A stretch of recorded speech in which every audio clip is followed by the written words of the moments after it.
All right. So, what is the purpose of prepending in a cybersecurity context? A, to encrypt the message content. B, to create a stronger password. No, I know. C, to make a message appear more trustworthy. Or D, to hide the sender's identity.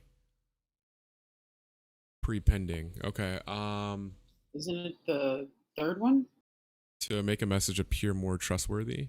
Um, I, I forget. What is prepending? That's Doesn't when you prepending add go to something the front? the beginning or the end of a message So, adding to make it something. Like the beginning. Google Yeah. with two G's. So Okay. the Google and not Google. Okay. Let's give that a try. See. All right. C was the right answer. To make a message appear more. Okay. Prepending refers to when an attacker attaches a trustworthy value like re or mailsafe pass to a message to make it appear more. Okay. It's good to know. What is the primary characteristic of pretexting as a social engineering attack? A, involving the use of typo squatting to trick users into visiting malicious websites. B, creating a situation to trick victims into revealing private information. C, exploiting software vulnerabilities to gain unauthorized access to a system. Or D, sending phishing emails to the target organization's employees. Okay. So pretexting is more like a scripted, something that's scripted Okay. So as something far as that's like more it's scripted. pre-written. Yeah, it's pre-written. So you say, "Hello, my name is blah blah blah. I'm with such and such company." And like it's already written out. They don't have to, make up anything. Okay. So that would be B, creating a situation to trick victims into revealing private information, correct? Yeah, I'm stuck between B and D. Sending phishing emails to target organization. Yeah, B sounds more. Yeah, sounds better. B sounds better. Okay. B it was. Which of the following is a technique an attacker might use to manipulate an application's memory in a way that causes it to crash? A, integer overflow. B, directory traversal attack. I'm not sure if I'm pronouncing that right. C, API attack. Or D, null pointer dereference. I don't think it's D. API attack. Um, don't think it's that either. Directory traversal. I believe it's A, an integer overflow. I think integer overflow had something to do with memory, if I Yeah, I remember would go with correctly. an integer overflow. It was D. No pointer. Oh, no pointer. An All right, attacker. cool. Yeah, I'm gonna have to write that down.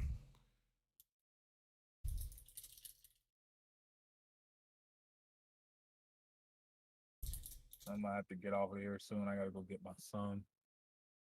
Okay.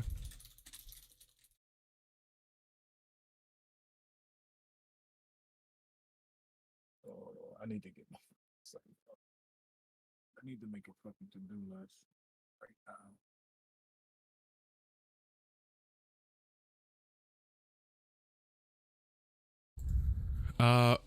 What factor primarily contributes to the um, prevalence of pretexting among social engineering attacks?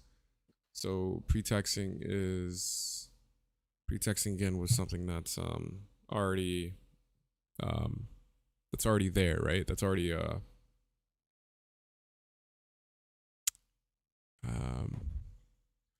okay. So the ability to exploit software vulnerabilities could be that the use of phishing emails to gather information, the manipulation of human behavior to gain access to information. I don't think so. The reliance on typo squatting to redirect users to malicious websites. I don't think it's that either. It's either A or B. Um, pretexting. Pretexting. Yeah, I will go with B. I'm leaning more towards B. B, the use of The use phishing of emails to phishing gather emails to gather. information. Pretexting is what again? Exactly. Pretexting is like it's pre-written, so like it's an email and all you do is fill in the blanks, or you have a script and you just go, oh, they said no to this, then I go here. they say yes to this question, then I go here. So it's already written. It's like, Okay. So that wouldn't be typo squatting? no, I wouldn't consider that typo squatting. I would do the ability to exploit software vulnerabilities. No, the use of phishing emails to gather information. Possibly the manipulation of human behavior to gain access to. C, maybe. Manipulation of human behavior to gain access. So pretexting is all. It starts with a human messing up and in their scripts. Well, pretexting is the script.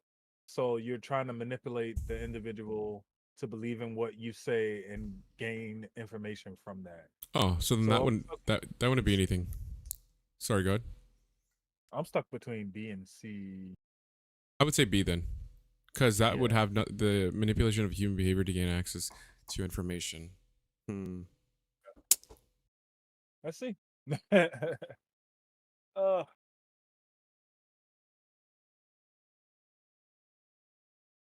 See, manipulation of human behavior to gain access to. So yeah, you just like writing down something, or it's already written down, know what you want, and you're just trying to extract that information from a person. Yeah, so the manipulation of behavior to gain access to information, pretexting. Okay, attacks is primarily just the reliance of manipulating human mind in order to gain access. I mean, yeah, I guess. Oh, hold on. All right, I gotta go. My wife is calling. It's time to. All right, my man. I'll talk to you later. All right. Yep. I'm still here. I'm just under pirate attack. Okay, no worries. I'll read these out. Which of the following is a potential impact of a security vulnerability on an organization's reputation? So which is a potential impact of a security vulnerability? I want to say D for this one. D, negative public perception.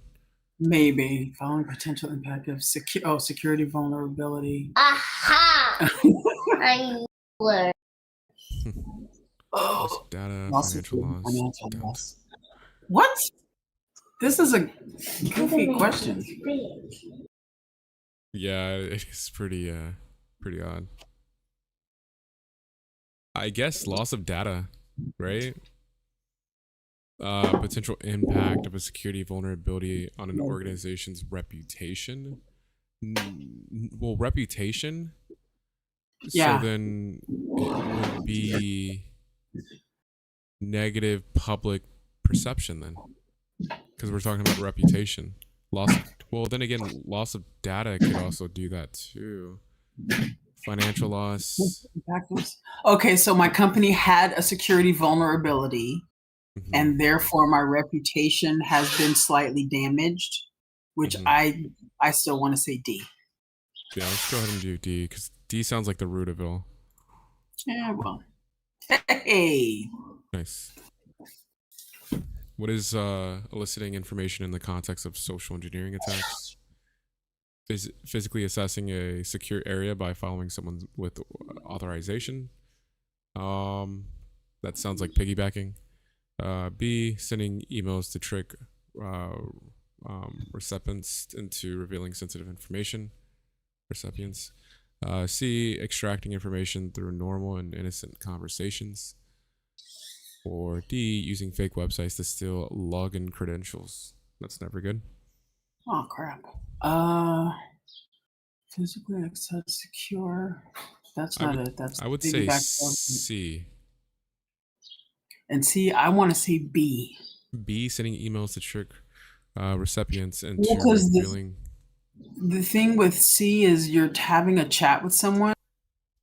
You're just talking to them, even though you're controlling the conversation to a point to get this information. But the email is an actual social attack. That's the only reason I'm thinking B. I could see because that. I'm actually torn between the two. I'm gonna laugh when it's D, but I'm torn between B and C. Yeah, I am too. I'll say C, you say B. Okay, go. I'm scared. Ooh, yay! It is that one. Okay, now I gotta close my door again because they're loud. That is.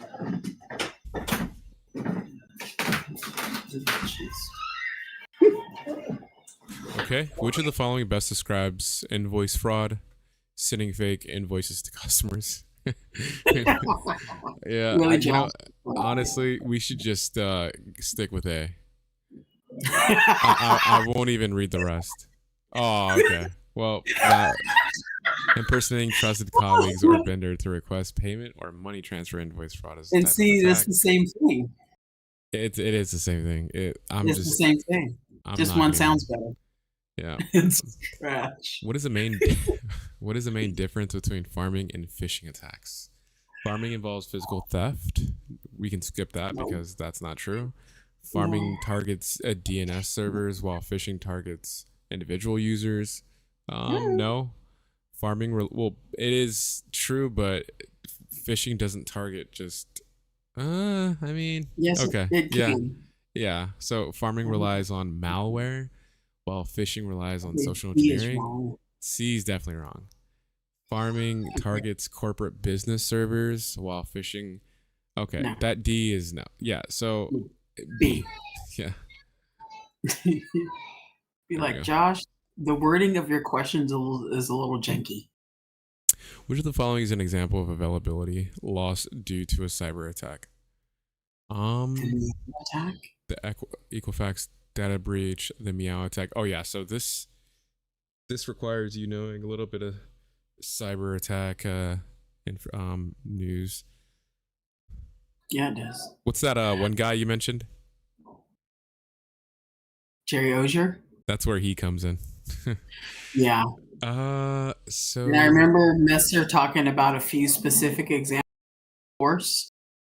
Like I think I remember him talking about C and D, to be honest. yeah. And I know for the fact he mentioned A. I don't remember him talking about Meow attack, but I don't remember. I remember D too, so let's just roll with D. Okay, go. Yeah. Hey. Nice. Uh-oh.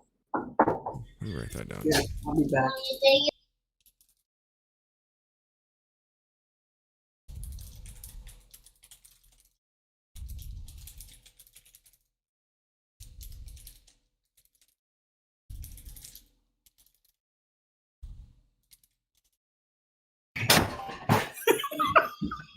Oh God. What principle of social engineering involves creating a sense of urgency to persuade the target to act quickly? Authority. Yeah, let's just stop there. I agree. Hey. Whoa, what? Okay, we gotta stop doing this. Scarcity. Oh Okay. no. Scarcity is a principle of social engineering where the attacker creates a sense of urgency by stating that a situation is only valid for a limited amount of time. Pressure encourages the target to act quickly. I mean, yeah, that is true. Crap. I'm glad I'm doing this here and not on the real test, because man, I'd be pissed. Yeah. Which of the following is a physical attack that involves adding additional electronics inside a USB cable or flash drive to trick the operating system into recognizing it as a human interface device? Dictionary attack, no. Skimming attack, maybe.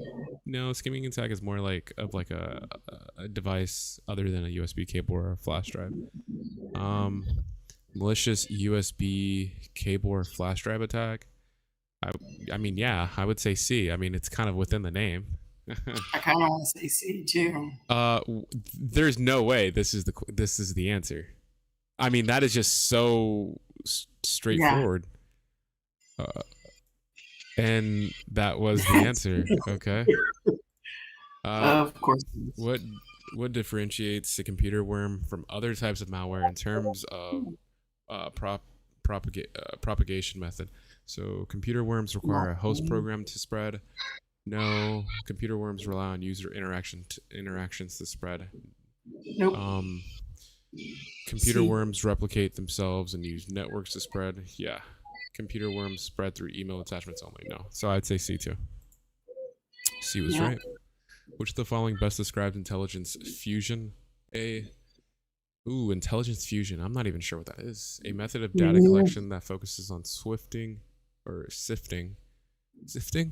logs Shifting, from yeah. from a single device to identify attacks. B, the process of deploying additional security technologies to cloud-based networks to protect against potential threats. A or C, a mathematical process that involves correlating and analyzing large amounts of unstructured data to identify potential threats. Or D, the process of monitoring social media to identify attacks occurring in other parts of the world. And intelligence fusion. I got nothing. I never heard of it. I was hoping that the answer kind of was within the question. Well, fusion combined stuff, Combine. Okay. Yeah, you fuse two things together to make them one. Fuse. So making it large. Because when you fuse things, they become large. So that would be C, a mathematical process that involves Good. correlating and analyzing large amounts. I don't think it's B. Okay. There we go. Taking all of it from various sources, such as fuse things together. Yep. You had it right there on the money. Fuse, coming together, making it large. What is a supply chain attack? Cyber attack that seems to damage an organization by targeting less secure. No. A cyber attack that targets only the financial sector. Yeah. No. That would be like Welling, right? A type of ransomware attack that demands payment. No. A type of distributed denial of service DDoS attack that uses a network of compromised devices to overwhelm a target system or website. Wow. Oh, maybe it is a cyber attack that seeks to damage an organization by targeting less secure elements in the Yeah. I got A. Yeah, let's do A. Nice. So, whoa, what just happened to the question? Gotta highlight it now just to see it. Which of the following is a type of memory vulnerability that can allow an attacker to manipulate an application to crash or operate in an advantageous way? We just did this. That was a null pointer. But because it made it crash, buffer overflow distributed. Cool. So I would say A, buffer overflow to manipulate an application to crash or operate in an advantageous way. I think A, because B, denial of service will just completely shut the servers off. SQL injection is it's a malicious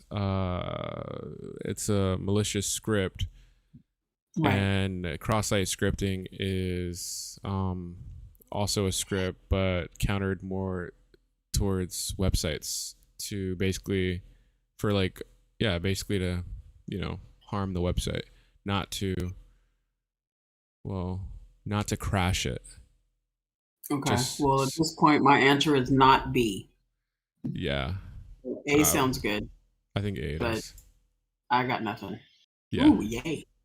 So a buffer overflow is a type of memory vulnerability that can allow an attacker to manipulate an application to crash or operate. Okay, sweet. What is the primary strategy behind a watering hole attack? That sounds familiar. Infecting a popular software application with malware. Don't think so. Compromising the target's email accounts to spread malware. Don't think so. Infecting websites frequently used by the target organizations with malware. That one? I think C. Sending phishing emails to target organization. No, definitely not D. And I don't know what's with the voice, but the website frequently used by the target. Infecting website frequently used by the target's organization. Okay, let's do C.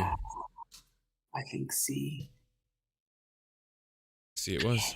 Nice. Hooray, hooray. Go ahead and write that down.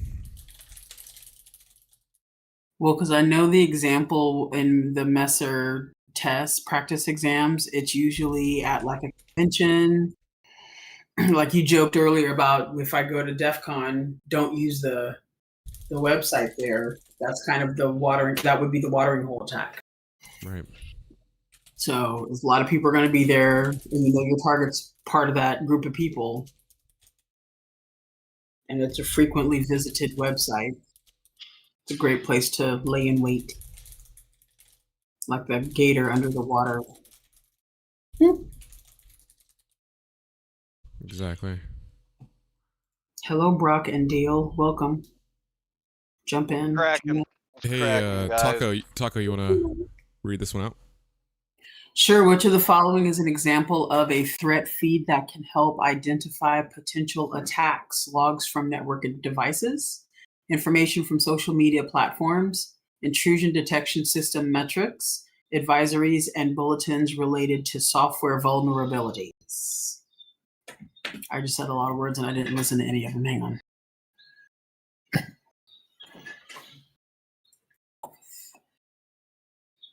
D. D. D, right? Probably. Yeah. Well, that's you detecting. That's only social. Because That's only network traffic. So yeah, D is the OSINT, I believe. OSINT, Yeah, the the open source, like Yeah. social. Yeah. B is the OSINT. Yeah. No, D.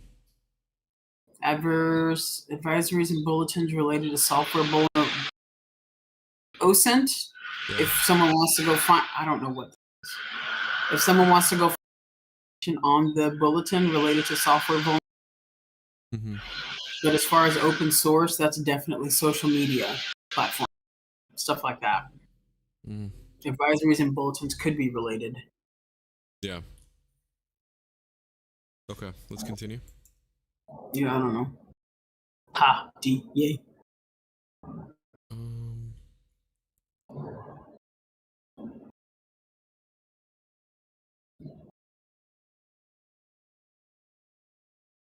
Okay, let's continue.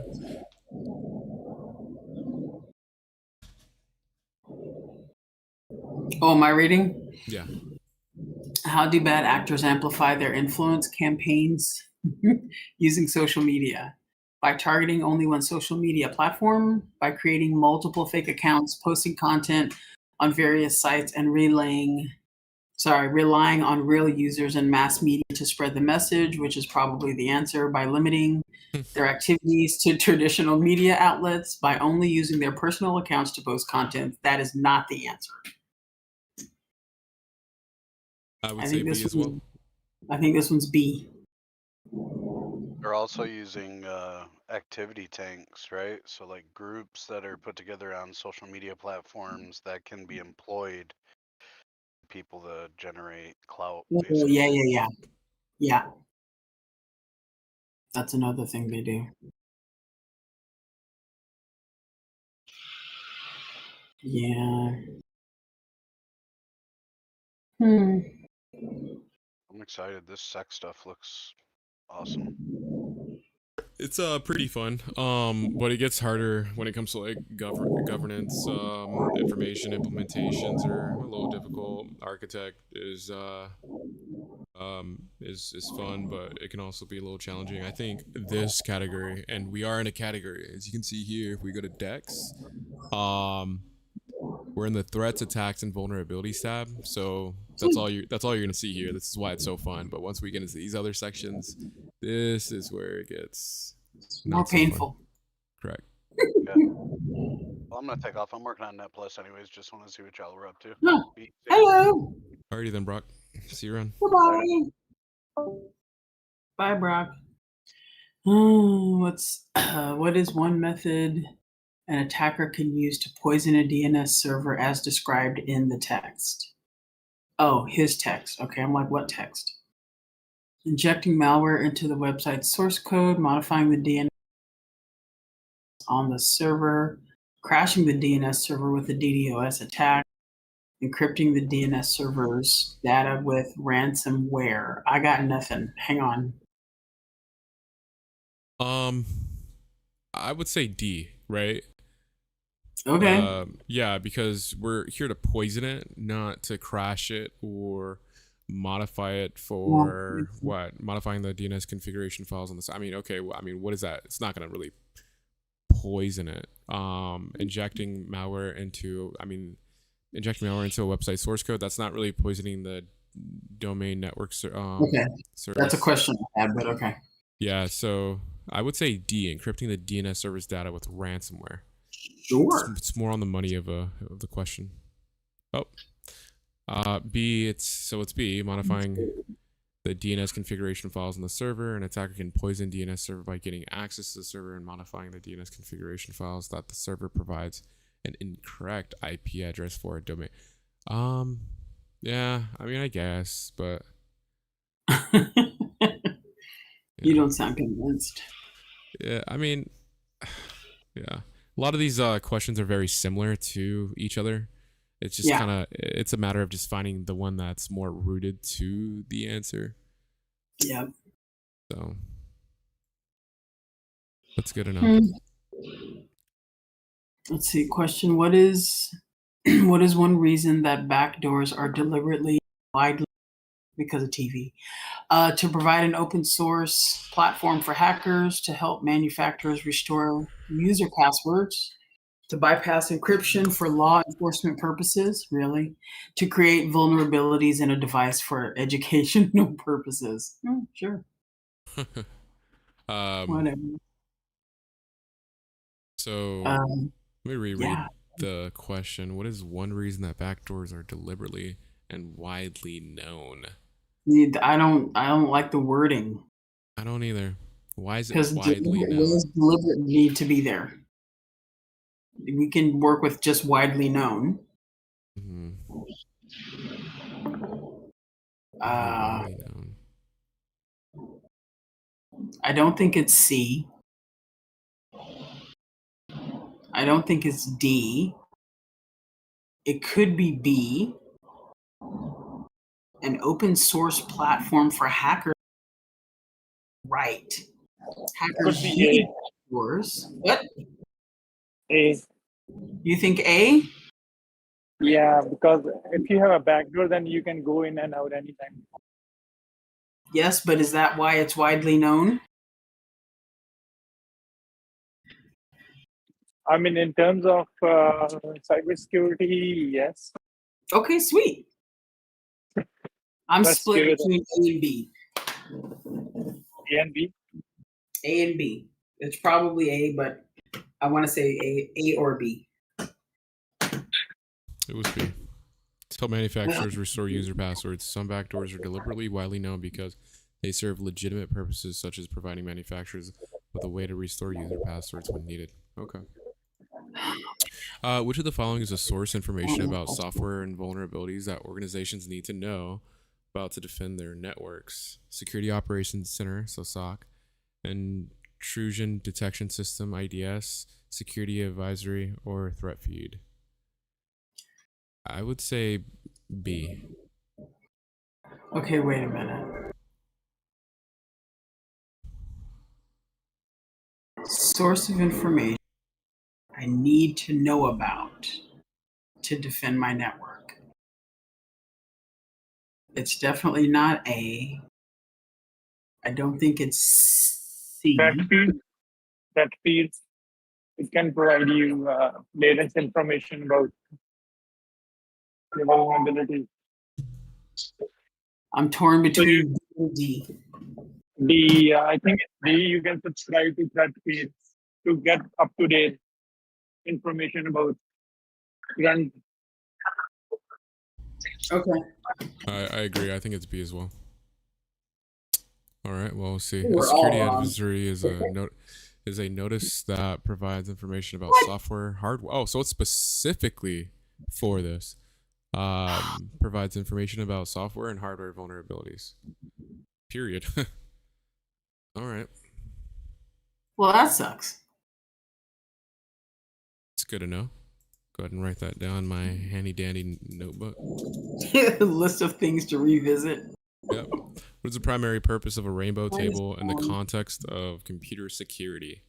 To intercept and analyze encrypted communications, to pre-compute the output of cryptographic hash functions for cracking password hashes, to flood a network with requests to compromise its security, or to determine a decryption key or passphrase by testing a subset of likely possibilities. My Rainbow. gut wants to guess B. Yeah, I'm gonna say B as well, because I think, if I remember correctly, the rainbow table had something to do with cryptographics. Something crypto. That's all I got. I remember the rainbow going hand in hand with password. Yeah. What do you think, Deal? I'm probably wrong. Yeah, so yeah, rainbow. Yeah, I think you guys are right. So rainbow table it's basically a list of all the hashes of password. So you can just keep trying one at a time, and then I like how he references Professor Messer in like most of these Yeah. flashcards. That's pretty neat. Yeah, I've seen a lot of Wikipedia, but yeah. Okay.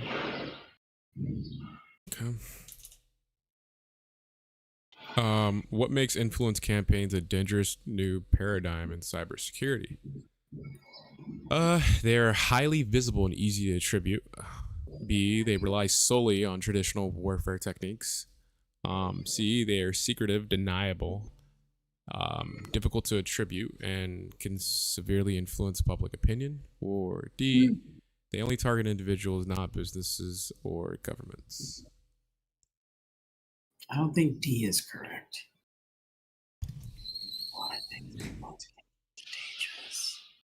I think C. I can agree. What makes influence campaigns a dangerous new paradigm in cybersecurity? Secretive, deniable, difficult to attribute, and can severely influence public. Yeah, I agree. C. I'm stuck on the severely influenced part. Code Academy. I was stuck on the secretive and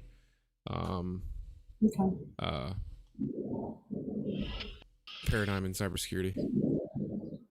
That's fair. But yeah, we were right. What is the primary objective of an attacker using blue snarfing? It's always so funny. On a Bluetooth-enabled device. Blue snarfing. To send unsolicited messages to the device, to access and steal data from the device, to disrupt Bluetooth connection between devices, to impersonate device to gain unauthorized access. Blue snarfing and blue jacking, I keep forgetting, but me the too. definitions are A and B. Yeah, I'll say C too, but yeah, I forgot what blue snarfing even is. To access and steal data from the device. I mean, that's basically so to distribute the Bluetooth connection between devices. Okay. Well, yeah, it was B. I know that blue snarfing is the mixture of the two between blue snarf and blue jack. Blue snarfing is more sinister. I remember that part. So yeah, blue blue jacking is less severe. You're just sending crap, but blue snarfing is you're trying to. So you're trying blue to take jacking is less severe security concern as it only involves sending messages and does not involve unauthorized access to data. Okay. Whereas blue snarfing does. Yeah. Okay. You can go ahead and do this one. Which of the following best describes the concept of maneuver as it relates to network security? A, the ability to deploy security technologies into different parts of a network instantly in response to potential threats. B, the use of data analytics to identify potential security threats before they occur. C, the process of sifting through large amounts of data to identify security breach after it's occurred. Or D, the deployment of security technologies to prevent security threats from occurring in the future.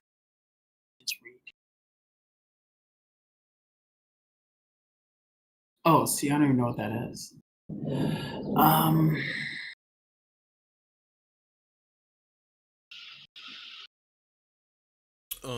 Sorry, I zoned out here.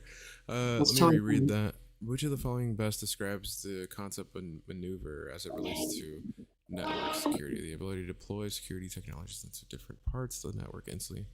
To use big data analytics to identify I think potential one security is process of sifting through large amounts of data to identify I don't a know. security breach. The deployment of security technologies to prevent. Which one are you saying? I'm not sure anymore because I've never heard.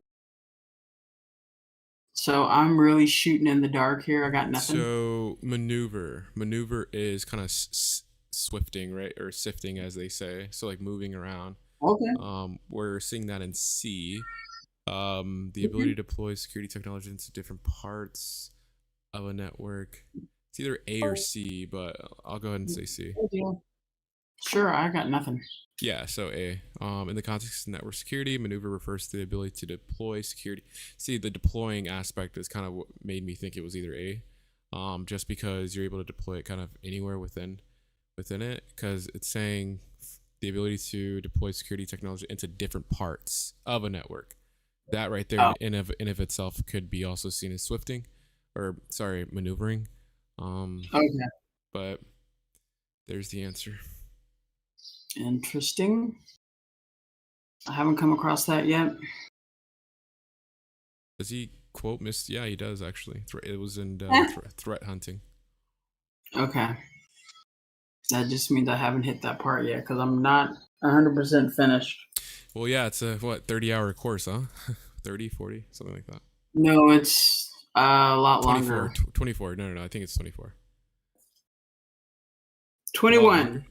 Oh, 21. I'm sorry. It's a 21-hour, 14-minute course. Yeah. What is the primary purpose of keystroke logging? To encrypt user data and demand a ransom. To gather information on a person's keyboard. Usage for research purposes. I want to say it's just for research purposes. To record the keys struck on a keyboard, typically covertly for monitoring or stealing information. Now that sounds about right. To create a botnet for launching a DDoS. Nah, irrelevant. Yeah, I vote C.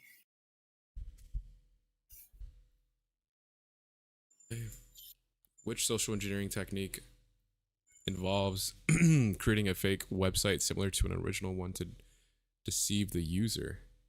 Let me read that back again. Which social engineering technique involves creating a fake website similar to an original one to deceive? Impersonation, phishing, baiting, tailgating. So we definitely know it's not tailgating. Baiting. Not B, not no. D. I think it's C. Could be A. Oh, you said C, baiting? I think maybe C. I'm not sure though, because I haven't heard of baiting. Refer to my notes, because I know. Okay, so so phishing does target just DNS servers. In the context of the question, it says something about to deceive in a fake website. When we look at those words, those speak. Sounds those like impersonation. Yeah, exactly. And impersonation could come before baiting, actually. I will remain split between A and C. Well, which one comes first? First you have to impersonate something, and then once you can bait someone to get there. Correct. So I was fair. So and because you're absolutely right. It is A and C, but again, it's you got to find the root, and I think the root which will come first is impersonation. So all right, let's go. What? Son of. Wait. I see something told me it was phishing, but I have here phishing targets DNS servers and phishing targets individual users. Saying here, which social engineering attack or technique involves creating a fake website similar to an original? This would be more like watering hole technically than anything. Well, in the context of the question, right? It would be more like impersonation. I guess so. Impersonation. Look, which social engineering technique involves creating a fake website similar to the original one to deceive the user? We only have phishing, which is manipulating some, which is like tricking someone, right? But that's particularly like more your, well, yeah, it's tricking someone. You got baiting. Baiting is tricking someone as well, or something of that nature. But It's not basically much trying to of, get someone to click on something, I think. but not much of impersonating. And then tailgating is just completely irrelevant. A just seems like the more logical approach, but it's phishing. Okay, let's see the explanation. So phishing involves creating a fake website, which is true because it to oh, wait a minute. Yeah, because phishing targets DNS servers. So yeah, phishing involves creating a fake website or communication that closely resembles an authentic one to deceive users. Crap. So I guess just because impersonation is pretending to be a person, and that is software related. Maybe. True. Correct. Exactly. Impersonation in the sense of cybersecurity is and it is it starts with the person, whereas phishing is a website. And this one right here, oh, it even says in the fucking name, creating a fake website. Yeah, so without saying too much, on the Security Plus exam, they do have stuff like that where you'll see two very similar like answers, and then like something in the question like that will. Yeah, we've been getting questions like this for 149. So it's been a journey of questions like that. Yeah, but the wording is a little. I'm not a fan. I noticed in Professor Messer, especially his practice tests, it could be like that too. Not to this level. I think Josh McAdor has it like extremely, but I think once we realize what the answer is and we really break it down to like the root of it, we kind of realize like, oh, okay, well, that makes more sense than the question that we have chose. So it's not necessarily a bad thing. I think it's just the issue is that we're not wrong and the answer isn't wrong, obviously, right? But I think the issue is because we aren't wrong. We're just technically wrong, but we're basically right. That's the issue. Like it's like being right and wrong at the same time. Now that's frustrating. Yes, it is. Okay, let's continue. Would you like to do this one, Taco? Sure. Which of the following is a primary security concern associated with both R and NFC technologies? Data leakage due to weak encryption, susceptibility to denial of service, vulnerability to man-in-the-middle attack, risk of unauthorized access to back-end databases.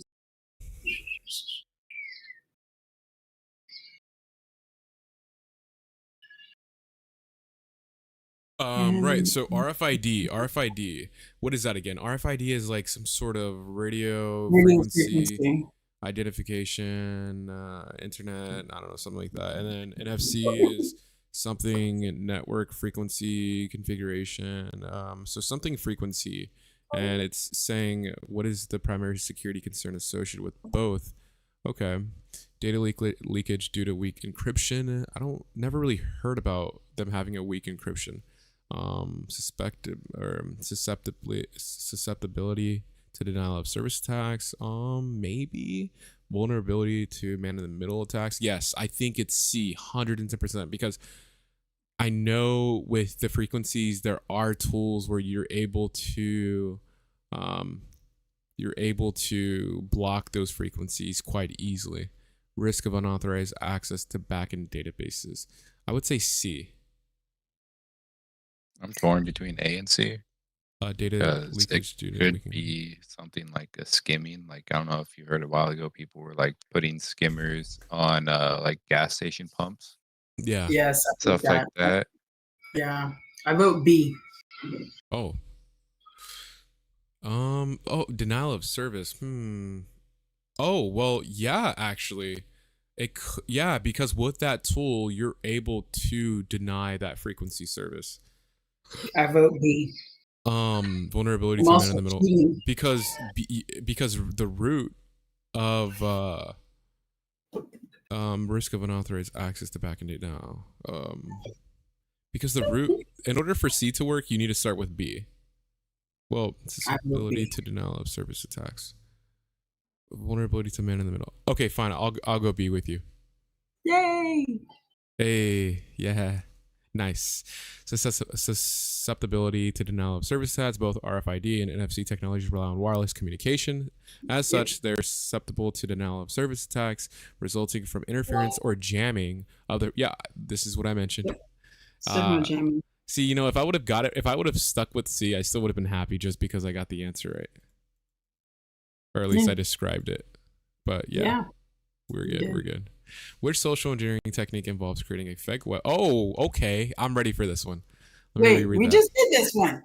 So the thing about, the beauty of Anki is that if we take too long with the question, it will run it back to us. Yeah, it will recycle, so that way, you know, it just furthers our it's for retaining purposes. But yeah, it involves creating a fake website. What if it was wrong? Oh my god. Which social? You know what? Let me just be sure. Actually, which social engineering technique involves creating a fake website similar to an original one to deceive the user? Okay, I'm gonna say phishing. Yeah. Okay, thank God. So like right here, good, hard, again. So yeah, depending on which one I choose, it will recycle it, or depending on how long I take, will also recycle it. So anyways. Okay. Which of the following statements about SIEM? I think we were just talking about this. Review reports is true. A SIEM review reports cannot be automated. SIEM review reports can only be created by a technician in the SOC. SIEM review reports help in identifying security exceptions within log files. I think it's C.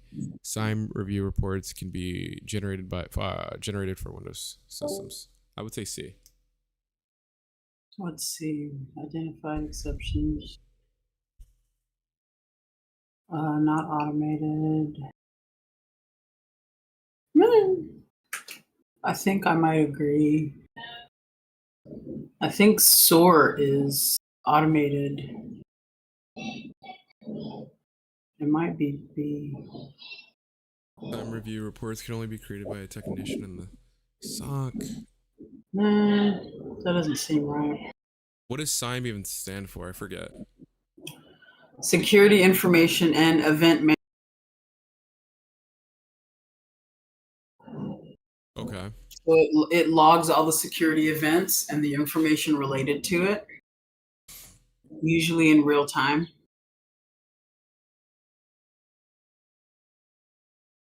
Okay, so I'd say C. Because it's saying, because B is saying that it can only be created by a SOC technician. That's not true. Right.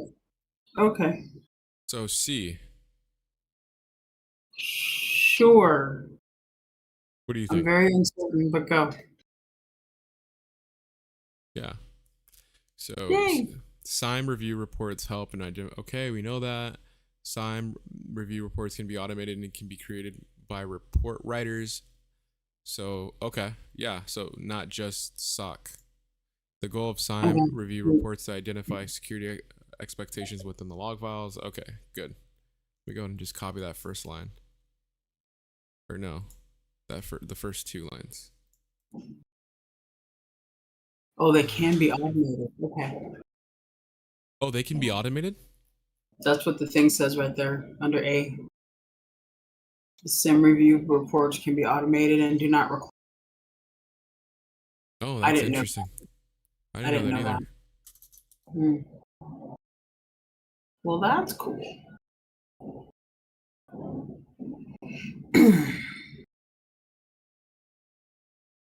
That is actually really cool. They must have like some sort of script in place. Which of the following techniques can an attacker use to amplify the impact of a DDoS attack? Okay, a zip bomb, rapid elasticity, DDoS amplification, spanning tree. I mean, it's pretty much within the name. I would say C. I really want to say C. Jesus, these answers, man. What is the primary purpose of a radio frequency RF jamming in a wireless network attack? To steal data to disrupt the network by decreasing the to impersonate the access point, gain unauthorized access to the other networks, to gain unauthorized control over. So it's saying, what is the purpose of a radio frequency jamming? Well, to impersonate the access point and gain unauthorized access, to gain unauthorized control over the Wi-Fi access point. It could either be D or disrupt the network by increasing. Definitely not B, because that's to steal data from the devices on the network. Could be A, because I mean it's we have a radio frequency jammer to jam in the purpose of connecting to the access point to ultimately steal data. But it's saying steal data from devices on the network. I vote B. To disrupt the network by decreasing the signal to noise ratio? No. Why? Why do you say B? Because I'm looking at my notes. Oh, wow, really? To disrupt the network by decreasing the signal to noise. I'm looking up I bought the and under 1.4 wireless jamming, it says transmit interfering wireless signals, decrease the signal to noise ratio at the receiving device. The receiving device therefore cannot hear the good signal because there's so much noise. Okay, let's roll with B then. Nice. Let me go ahead and write that down too. Yeah. I don't even think I had that in my notes. Let me see. Yeah, I didn't. Yeah, I got do you have Professor Messer notes or no? No. Okay. You mean his actual notes. Like the ones you can buy. Yeah, I have it. Yeah. Got it. They're there in 1.4. Oh my god, I did not mean to click that. Let's just read it though. Uh-oh. Which of the following is a method an attacker can use to hijack a domain? Social engineering by using social engineering tactics such as phishing attack. I mean, I think we would have got that anyway. That was a big mistake. I was trying to go back to the deck. The other one? Yeah, because for some reason it's saying 42. Yeah. And it's been at 42 for a while now. It's not like moving up. You know what I mean? Or moving down. Oh. It's like cycling through. I don't know how this works, though. Let me see something. Which I'm gonna skip like 2 of these just to kind of figure. Okay. So it is going down. Okay. Which of the following? Okay, so it's working. My bad. I just had to figure something out. That's fine. That's totally fine. Which of the following techniques is not commonly used in phishing attacks? Creating a sense of urgency by threatening to close. I think that is using fake news articles to trick victims into clicking malicious links. Wait, using fake news articles to trick victims into clicking? Yeah, that's not common. Impersonating a trusted entity to trick encrypt. I wrote D. Encrypting sensitive data to render it unreadable without a decryption key. Encrypting sensitive data to render it unreadable. Using fake. Well, because it wants what's not commonly used. Okay. So the urgency, we're threatening you to close. Yeah. I think it's D because it's not common. Nice. You're right. The urgency is we're going to close your account. You click. So that's the urgency. The news article is tricking you. That's pretty common. Here, click on this news article. Basically. And then impersonating a trusted. Yeah, all of those are pretty common. That one is not. Nice. That sounds more like a ransomware attack if we're going to encrypt everything so you can't read it. No, wait, look at this. Note from Josh. This probably isn't something you need to memorize for the test. It's likely more of an FYI to give context into our field. Okay. Josh. I like Josh. He's cool. I do too, but really, dude. You know what? We're gonna skip it. No, I'm kidding. According What percent? Wait. What percent fan? This is gonna make me sad. I want to say it's either C or D. It's probably D. Wait. What percent of found USB devices were plugged into computers? Individuals who picked them up? Maybe 20%. I think it's C or D. No. The curiosity is strong with humans. Yeah, you're right. Fuck. I'm sad that I think it's D, but I'm happy with C or D. Let's do. I'll do B. The curiosity is strong. Oh, it's B. That makes me feel a lot better, but still. Yeah. Wow, 98% found devices. Just because it's half and half. Half smart people, half dumb people. That's something. Like, how do you not? I mean, I get it, right? A lot of people just aren't in this realm, right? No, and they don't think about it. They're just like, oh, I wonder what's on this. But even if they think about it, since they aren't versed in cybersecurity, they don't even know like the capabilities of a USB. For all they know, this is where you store pictures, videos. That's it. Yep. They don't know that it could be a USB killer. They don't know that it could be malware in it. They don't know. No, they don't think about that stuff. Yeah. Which is why we all have jobs, or will soon. Exactly. That makes me feel actually a lot better than I was. They don't teach you this stuff in school, you know? No, they don't. They don't teach comments. I think they should. Oh, wait, hold on. He linked Red Team Secure. This website might be a good resource. I'll send it over to you. Okay, thanks. I really do. I really feel a lot. Yay. We're not all as stupid as we might appear. Some sort of it makes me sad. Consultation. Some sort of service website, actually. I thought it'd be like maybe something different. Anyway, let's continue. What is an API attack? Okay. An attack where an attacker tries to manipulate the application program interface of an application to get additional data. An attacker where an attacker read from different parts of a server where they normally should not access. An attacker use specific string input to cause it to out server. An attack where it floods the. I'd say B. That sounds good. I don't really know. B it was. Hooray! I gotta learn about DHCPs. Pretty straightforward. Okay. All right. Which standard is used to send log files from diverse devices to a central repository in a security information and event management?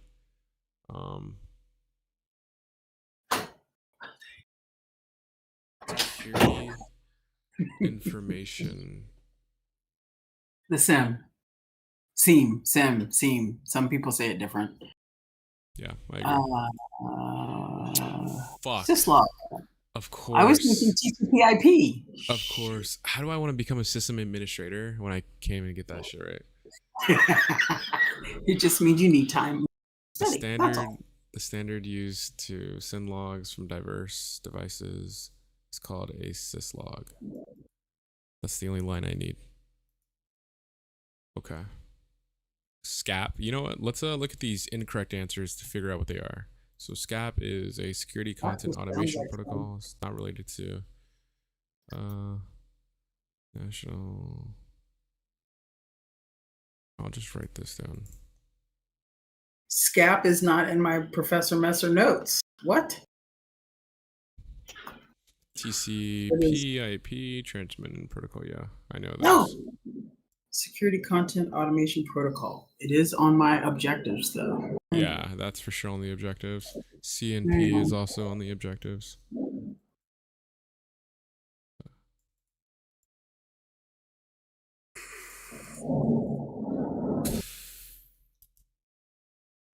Okay, let's continue. Wait, why aren't they going? I could have swore we've done more. Are we spending that long on each question? I think it depends on how much we talk about the question.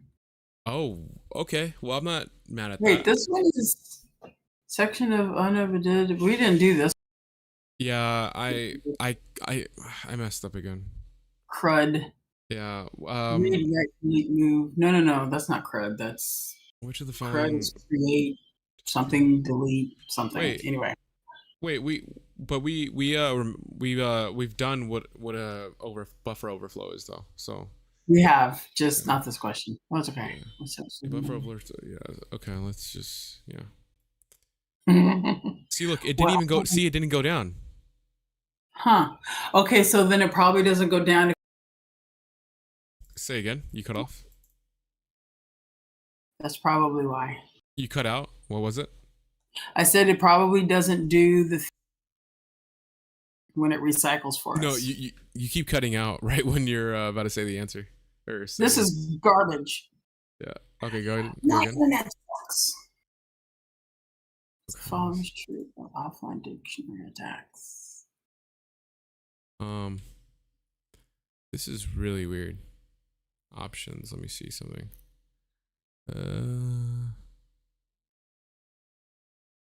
Timer.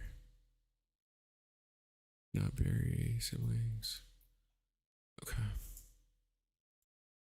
Okay, let's continue. Would you like to start? Yeah. What is the primary goal of a wireless on a Wi-Fi network? To steal data from devices on the network? To impersonate the access point? Let me just refill my dog's water bowl and his food. Give me a minute. But you can go ahead and do this question with the Black Mamba. Hello, Black Mamba. Access to other network. Wait, what did I say? Impersonate. To disconnect a device from the Wi-Fi network repeatedly. That feels correct for some reason. To gain unauthorized control over the Wi-Fi access point. What?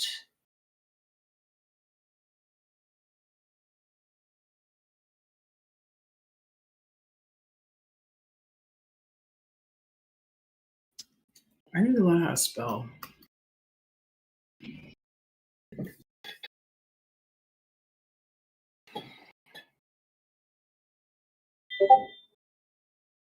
Messages.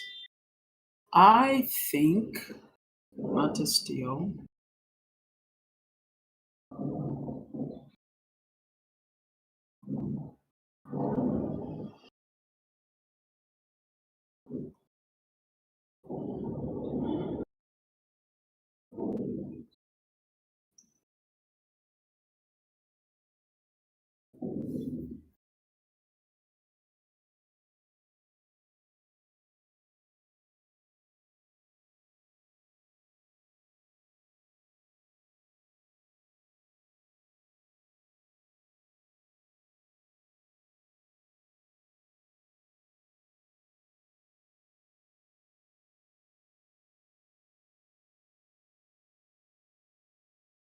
We're not stealing data.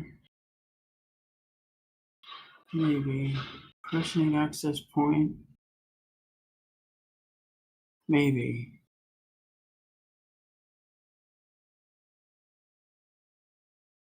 Disconnect repeatedly. Gain unauthorized control over the.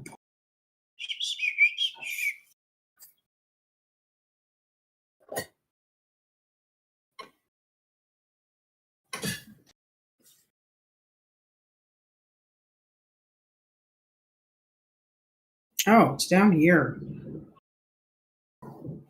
Denial of service. Surfing along and then you're not. Then it happens. Yeah, repeatedly. Ha! I vote C.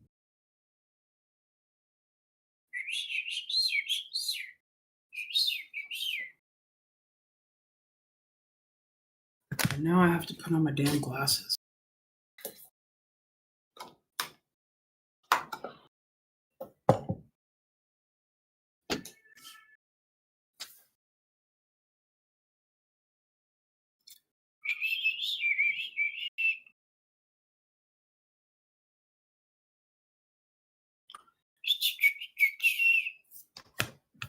need to clean my screen.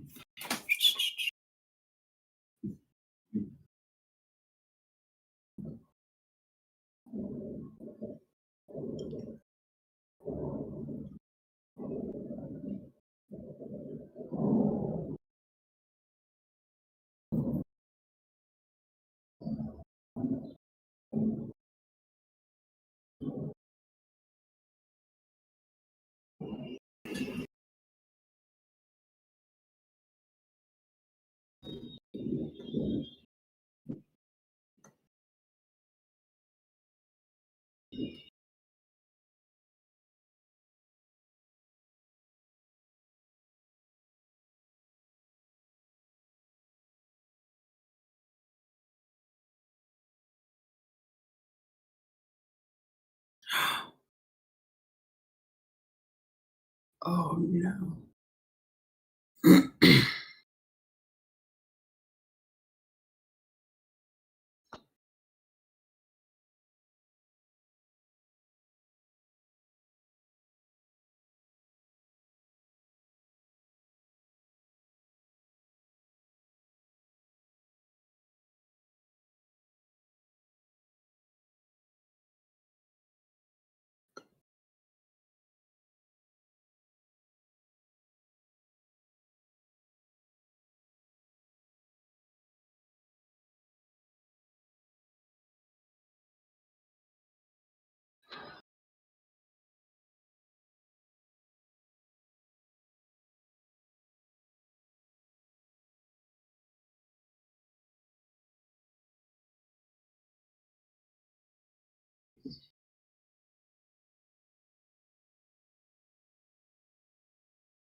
Buck!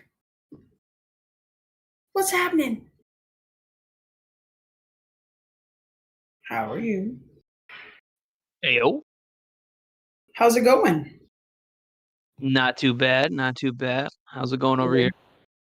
Well, you know, we're doing the Josh Medical something, whatever this is, his cybersecurity testing. Our illustrious host has run off to water his puppy. Ah. And waiting for him to get back. But this has been interesting, to say the least. Would you say it's like a good source, or is it like all over the place? With it's a little all over the place. I mean, that doesn't make any sense. It's like, I think I'm pretty sure the answer is this, but then it's not, and you're all kinds of confused. That's okay. Yeah. That's all right. I wish Messer had more like practice questions because his are like really good. I really enjoy it. They are, and it's just whoever said it. It wasn't me, but I like after you go through them for a while, especially if you're one of the people that, like he said in his group today, where he takes longer. Like if people say it takes them 3 months, it's going to most likely take him 6. For people who take longer and only have those 3 tests to go through from time to time, after a while you do just end up memorizing the answers because what are you going to do? It's only got 3 tests. Kind of can't help it. So that's not good, but yeah, whatever. When do you got yours again? When what? When do you have yours scheduled? Mine is off the schedule at the moment. It was for middle of July. I think I'm looking middle of August. Oh, nice. Yeah. I have quite a few whole gaps in my knowledge. I feel that. So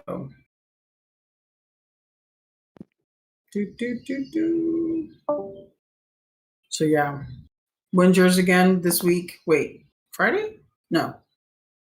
Next week. When's yours? I got like a free one like this week. If I pass, then I don't have to like pay for it with the school I'm with, and then I take it would be next Thursday. Okay. Excellent. Yeah, so I got one tomorrow, and then if that's all good, then I go on to the next, which is the actual one next Thursday. Alrighty then. How you feel? Ready? Not too bad. There's probably a few gaps here and there, but generally not too bad. I've taken Alright. 3 tests, You guys and ready? well, yeah, continue. Wow. Go ahead. Oh, you're back. There you Yeah, are. I just got back. Someone was speaking. Watering his puppy. No, Puck was telling me about the test. He's got it tomorrow and then next week. Are we Mhm. doing that security plus? Nice. Yeah, Yes. this is Security Plus. Alrighty. Yeah, good luck on your test. Thanks. It's been a pretty Alright. good resource here in this Discord. Yeah, man, these Yeah. guys are great. The group Alright. learning is dope. So, would you The like answer is to? C, Oh, you already have the answer. because I said because I said so. Okay. So I vote C. disconnect the device from the I would Wi-Fi also think network C. repeatedly. Physical. Okay. Wireless dissociation attack makes sense. In an ARP poisoning attack, what is the primary reason that the attacker can send an unsolicited ARP response message to a victim device and have it be accepted? A, the victim device's firewall is disabled. B, the attacker has compromised the victim's encryption keys. C, ARP lacks built-in security features. Or D, the attacker has disabled the router's security features. Okay. Wouldn't this be C? ARP, why would it be C? Because for like the other one, for an ARP poisoning specifically, like they have ones where it's if you're altering like the ARP addresses, it's kind of like a lack of that. Wouldn't deal necessarily with encryption keys or in that Okay. realm, I believe. Do you know what ARP stands for? Address resolution protocol. Okay. That. Yeah, I got nothing. Would you guys all agree it's C as well?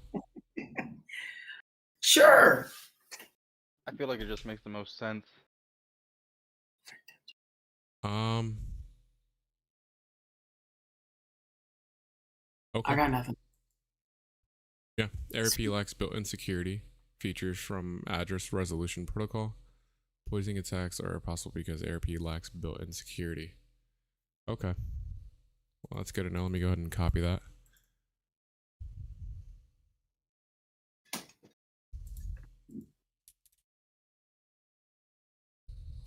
Which of the following is an example of a user and entity behavior analytics in a SIME system?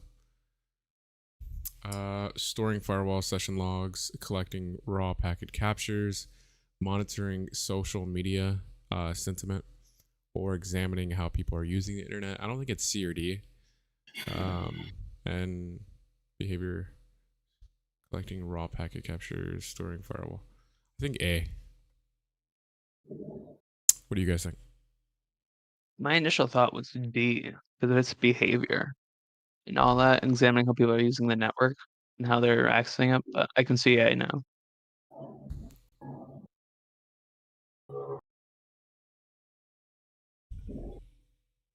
I vote A. Okay. Let's see what we got. It's D. And we're all wrong. So user entity behavior analytics examine how people are using the internet, even though they're not directly attacking a device. It is a type of analytic that looks at patterns and user behavior. Okay. All right. We'll be copying that as well. Add that to my list. That's growing longer and longer. One of the new guys could read this if you guys would like. In the context of cryptanalysis, what is the primary objective of a known plane attack? CompTIA.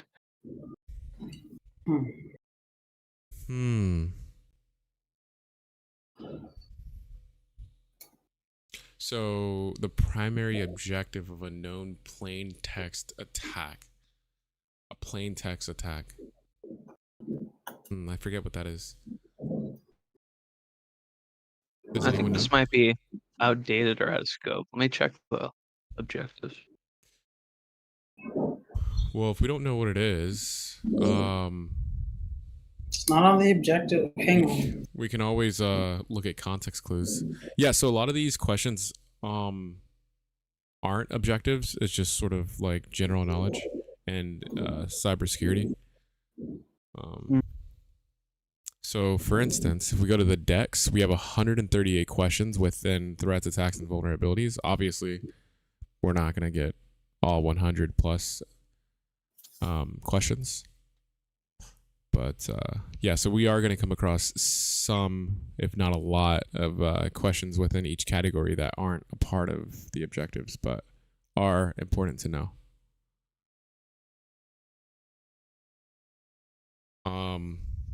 And did we just lose the question?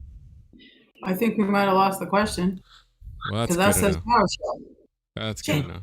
It'll recycle back. Curses. All right. Well, new question. Which of the following PowerShell capabilities makes it for attackers to control Microsoft Windows? Can only run PowerShell specific scripts. Access to Active Directory and modification of limited functionality compared to the normal Windows command line. Inability to run executables from the PowerShell command prompt.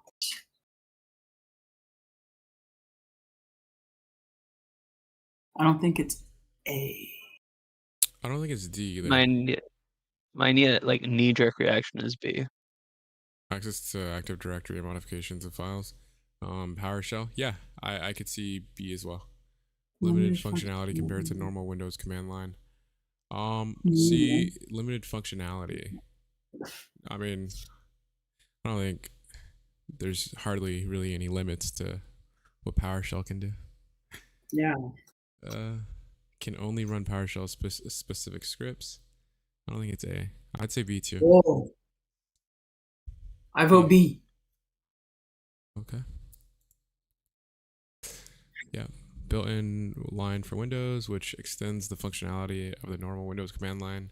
Attackers find it attractive because it allows them to administer the system, access Active Directory, and modify files.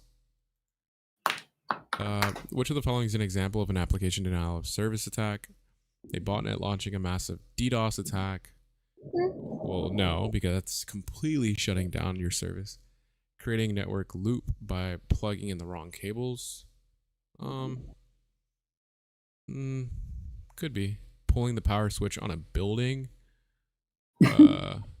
Sending a zip bomb to a user. Now, a zip bomb is a time malicious sort of malware.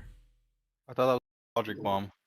Oh, it is logic Yeah, bomb. it sounds like logic bomb. That Zip is bomb's a- like where something you open it and it like implements like a bunch of macros that cause a denial of resource or like a resource exhaustion and causes an application or system to crash. That sounds like the answer. I'm going Right, with and it's not A because it's just a denial of service, not distributed. Yep. What, isn't that? I thought that's what denial of service was. I still like A. Well, it's disrupted denial of service. So think of DDoS as like completely turning it off, and there's like no outs. Whereas like a denial of service it's more vague. Like it's not completely off, but it is denying you and to some degree. Like, you're talking about vague as in like more general. No, vague and more like it's not on and it's not completely off. DDoS, it's you're done. Your network is off. Denial of service, it's not completely off. If that makes sense. My understanding of it, denial of service is like denying a service from a singular source, whereas distributed denial of service is multiple entities causing that crash. That's like the distinguishing factor. I vote A. So you're saying denial is like one, whereas DDoS is more than one? Yeah, because DDoS stands for distributed denial of service. And this is asking for an example of an application denial of server. Got it. Distributed. Oh, yeah. I see now. I see. I think the biggest thing here was example of an application. I want to say D because it's sending a zip bomb. Zip bombs are known to cause like that crash, but pulling the power switch on a building, that would kind of be like a lot of them. We're talking about just an application, it seems like. Creating a network loop, that's on like the network level. And a botnet would crash it, but it's distributed. So the only one I can see in this is D, but that's just how I feel. No, that's absolutely right. And your explanation was also very good on that too. I had that all wrong. Yep, D it was. Nice. But just so the other guy is clear, yeah. So as he said, distributed. So it's multiple. Think of it as that way. And then obviously singular if it's just DOS. Yeah, that makes sense. What is the potential risk of using poison training data during the machine learning process? A, the system may be unable to recognize malicious content. B, the machine learning may not work properly. C, the system may be unable to capture legitimate data. Or D, the machine learning may not be able to sift through enormous amounts of data.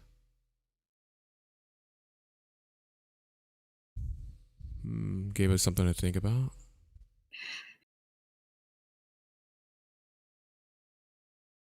Oh, wow. Okay.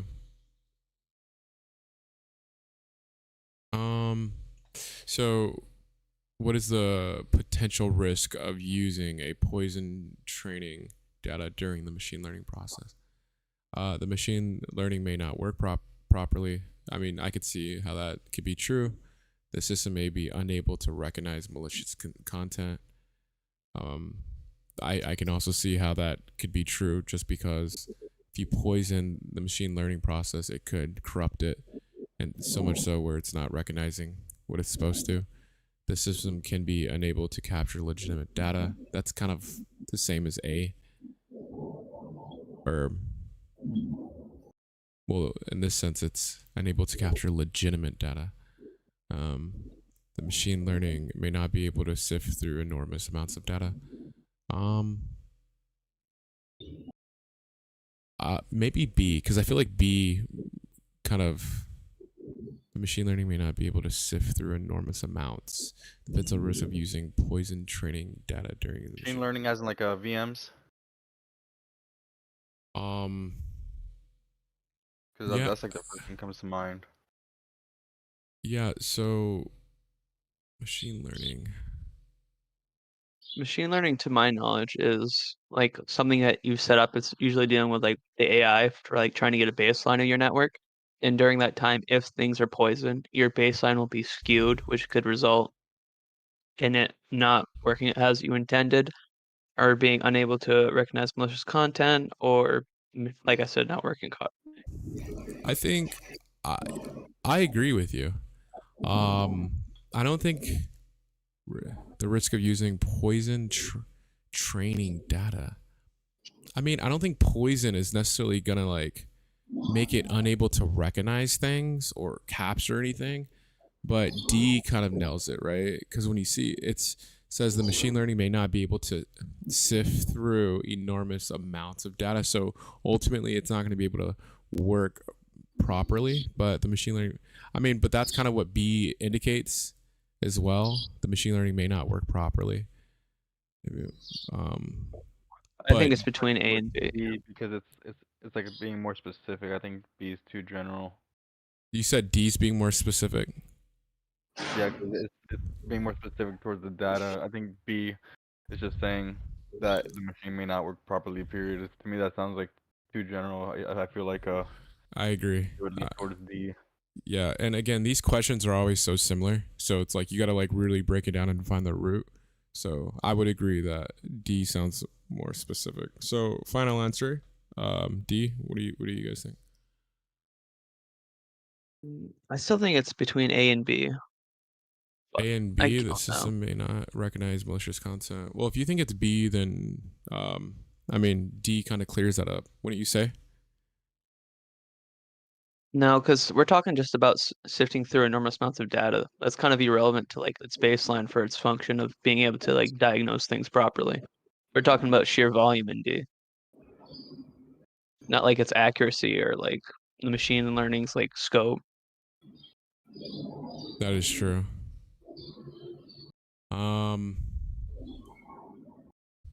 Okay. Send it. Yeah, I'm gonna send it. I think it's D. Oh, B. Machine learning is used to train computer systems to identify and recognize patterns with enormous amounts of data. If attackers use malicious or invalid data during the training process, the resulting artificial intelligence will be invalid and unable to perform its intended function. Okay. Let me go ahead and copy Makes that. sense. Yeah. Yeah, I guess malicious content's too specific in that sense. Yeah, malicious and then like legitimate. It's like, what? All data is technically legitimate. It's just like going through there and such. So I think C, and then D, if we're just talking about looking at the question, we could remove them too. Okay. You guys want to do this one? Which of the following describes sentimental analysis in relation to security?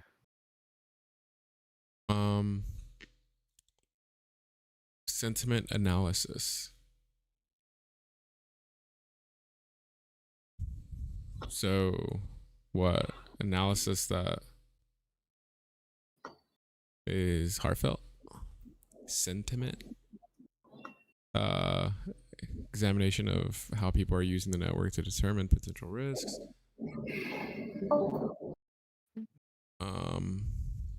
Patterns in large amounts of diverse data to determine potential risks.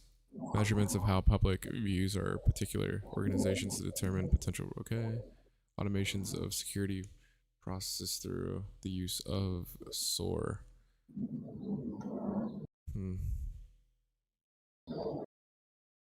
Sentiment analysis. I vote C. How the public views our particular organizations to determine potential. I could see that just because there's sentiment in there, and then there's public views in there. So I would say C too.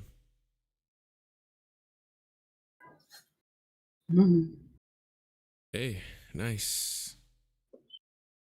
Yay!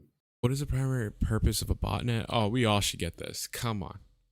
Provide a platform for legitimate software distribution. Yeah, it's definitely A, right? I like D. D is to monitor network traffic for potential security threats. It makes me laugh. That's hilarious. To enhance security, look, to enhance the security of internet connection devices. Yes. Whoa, this is hilarious. Yes, it is. All right, so B it is. Yeah. That's awesome. What is the advantages of storing data in the cloud as compared to storing it on premises? Oh yeah, this is easy. The future cloud engineer here, guys. So I got this question. Go. Lower cost, centralized security, and greater availability. Yes, the cloud can provide you guys that. Complete control, better expertise, and great uptime. Yeah. More customizable security, physical access to servers, and greater availability. No physical access to servers, larger scale. I'm gonna say A, guys.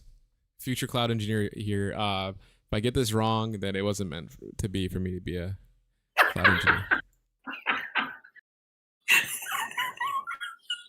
That's funny.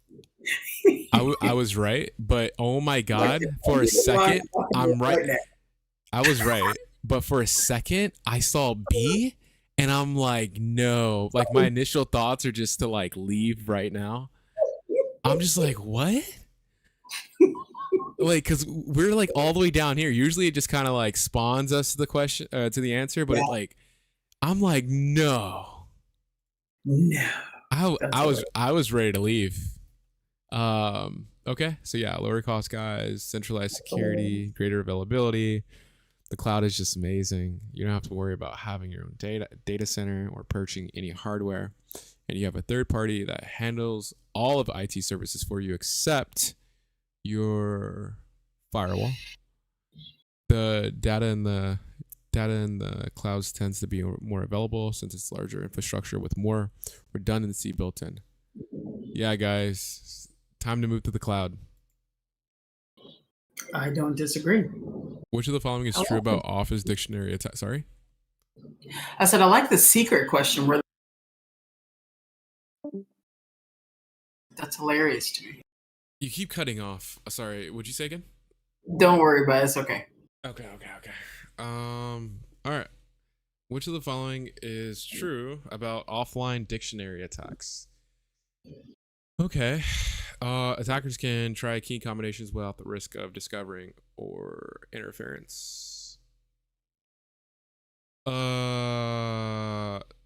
Attackers are limited in the number of attempts they can make. Yes, that is true. The use of multi-factor. Join the 6 million families who discover. The use of multi-factor authentication is an effective countermeasure. Okay, I'm gonna say B. Just because you are, offline? It is true. It is true about offline. Ooh, you're right. That's online. I think it's A. That's so true. Attackers can try key combinations without the risk of discovery or interference. I didn't even know you could do dictionary attacks offline. Me neither. Oh, I don't know if you can or not. The use of multi-factor authentication is an effective. Well, let's say you can't, right? A and B wouldn't be true, or limited. Well, attackers are limited in the number they can make. Well, I mean, why couldn't you? If it is true, right? Then why couldn't you do that with B?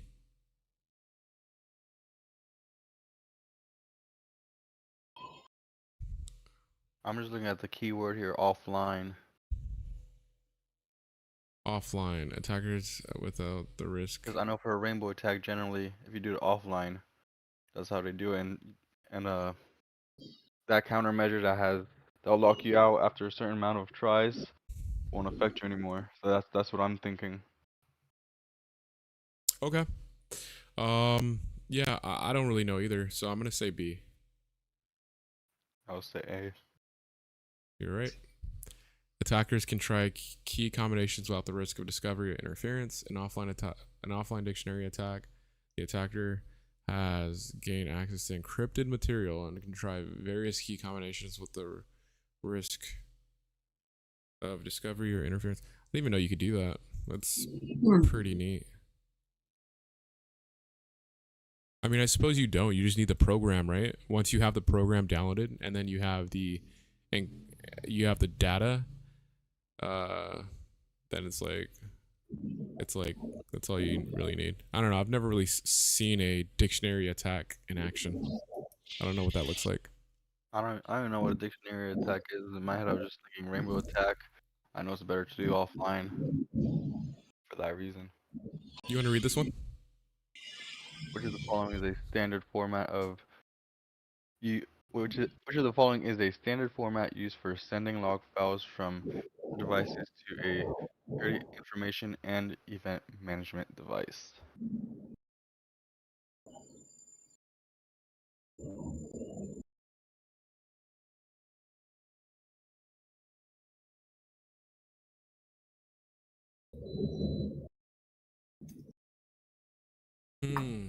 Um.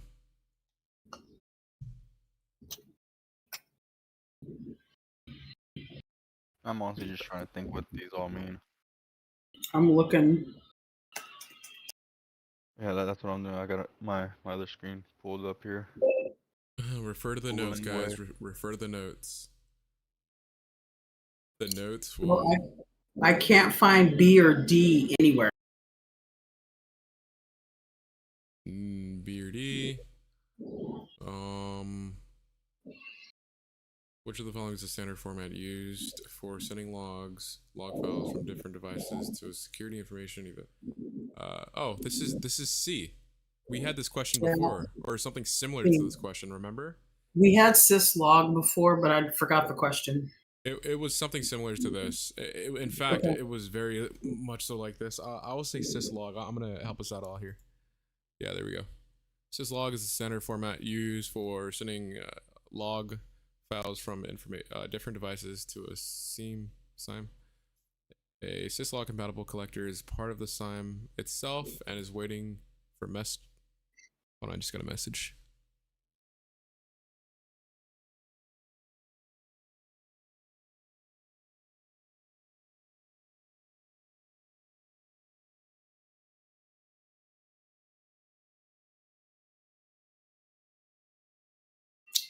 I'm actually gonna have to hop off.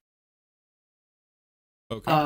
It's been and fun. I will, if you guys are still going when I'm back, then I'll jump back in. If not, I'll see you guys in another study group. Very much. Sounds good. See you around, Taco. Yep. Happy studying. Take it. Okay. Let's continue. Okay, so yeah, syslog. Which of the following is not a common type of personally identifiable information that can be used in identity theft? Name. I think name yeah, absolutely. Your name can be used in identity theft. Social security number, obviously. Favorite color? Bank account number, obviously. I'm gonna leave this answer to you, man. What do you think it is? No, man. Kind of tough, dude. We should probably go ask Professor Messer, maybe some guys in the other voice channel, see what they think. Forbid they figure out my favorite color. Right. All right. What is the main characteristic of a remote access Trojan? So a rat. Encrypting user data and demanding a ransom. Yeah, creating a botnet for launching. Well, no. So the main characteristic of ransomware is creating a botnet for launching a DDoS attack is DDoS. Controlling a system through a remote network connection with malicious intent, that's a rat. Redirecting users to phishing websites, that's phishing. So I would say C. That is the main characteristic of a rat. Would you agree? Yeah, I was leaning towards C and D too, but I can see why C. Yeah, because D redirecting users to phishing websites. Remote access Trojans aren't highlighted for that, or that's not their main. Their main characteristic is literally within their name. It's remote access, and C says that controlling a system through a remote network. D is more like, yeah, something entirely different. Yeah, C.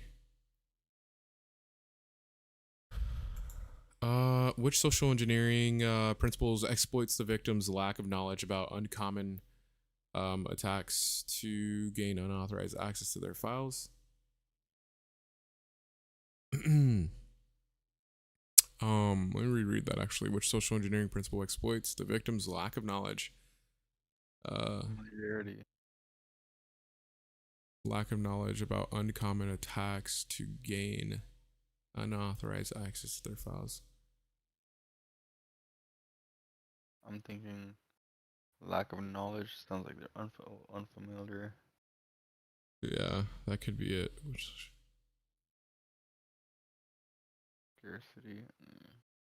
Scarcity is like more than something, like more than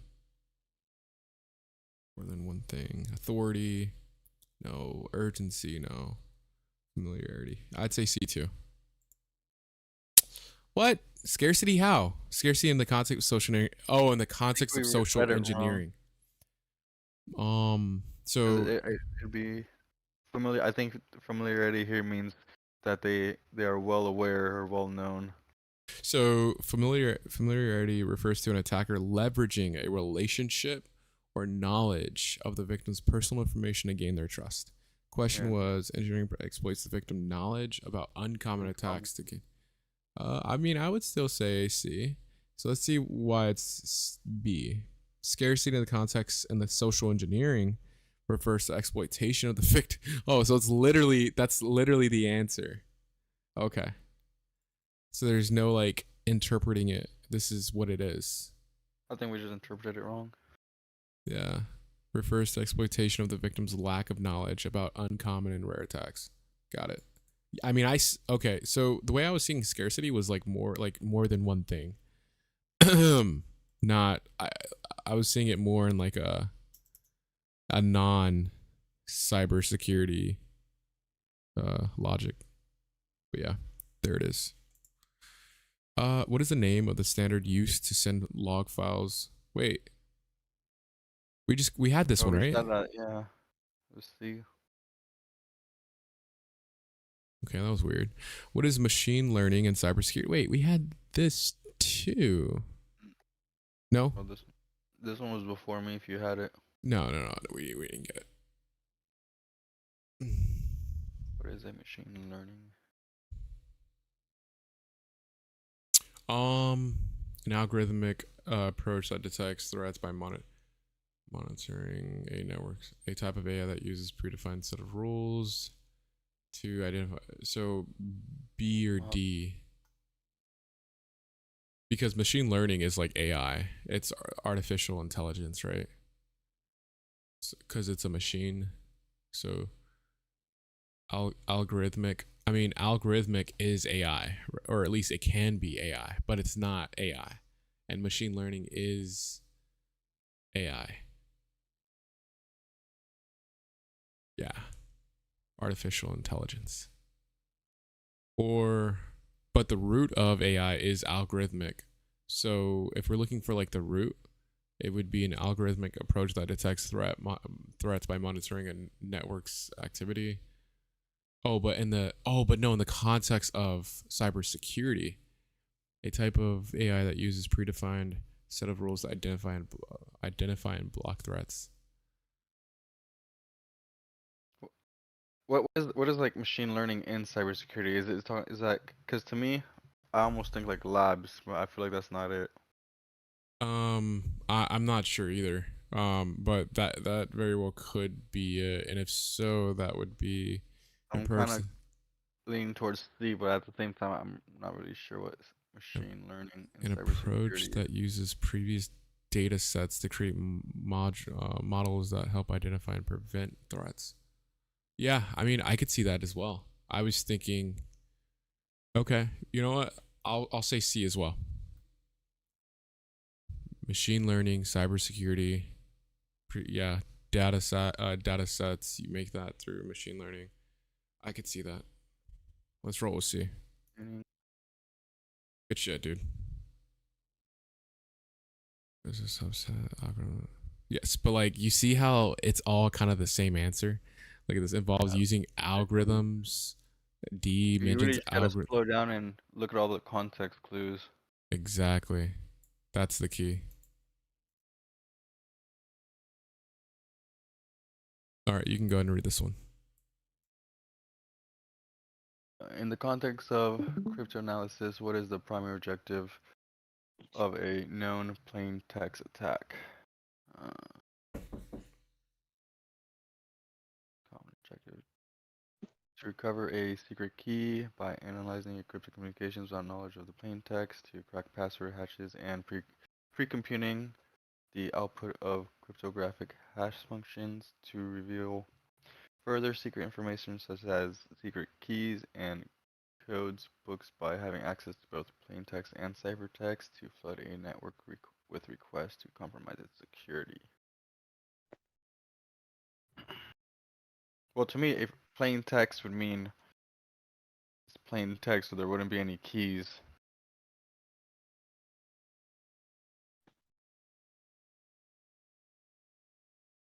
To crack.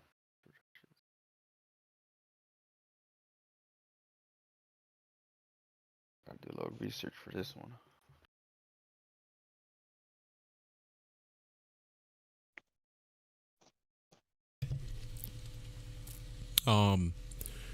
We have a guest, Blurim. Am I pronouncing that right?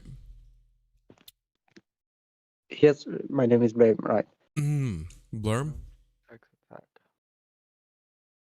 Well, welcome, Blurim. Have you read the question yet? Yes, I wrote it already. What do you think it is? And why, if you don't mind explaining? I just found the answer, but now I don't know why. Okay. I'm between A and A and C.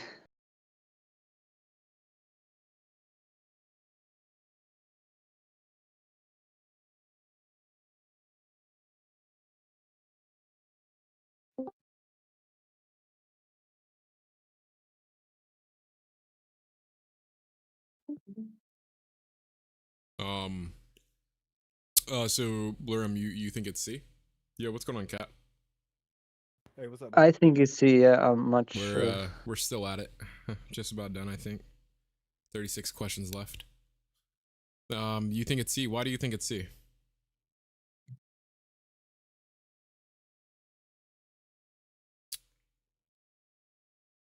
I think as the other encryptions and other crypto analysis, it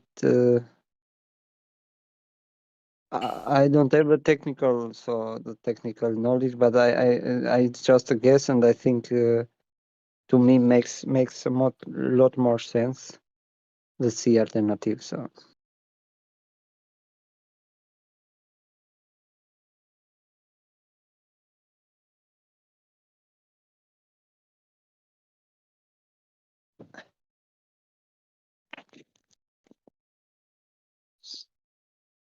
A known plain text attack. I think request to compromise its security. Isn't that like password spraying or something like that? I don't know. I'm thinking D.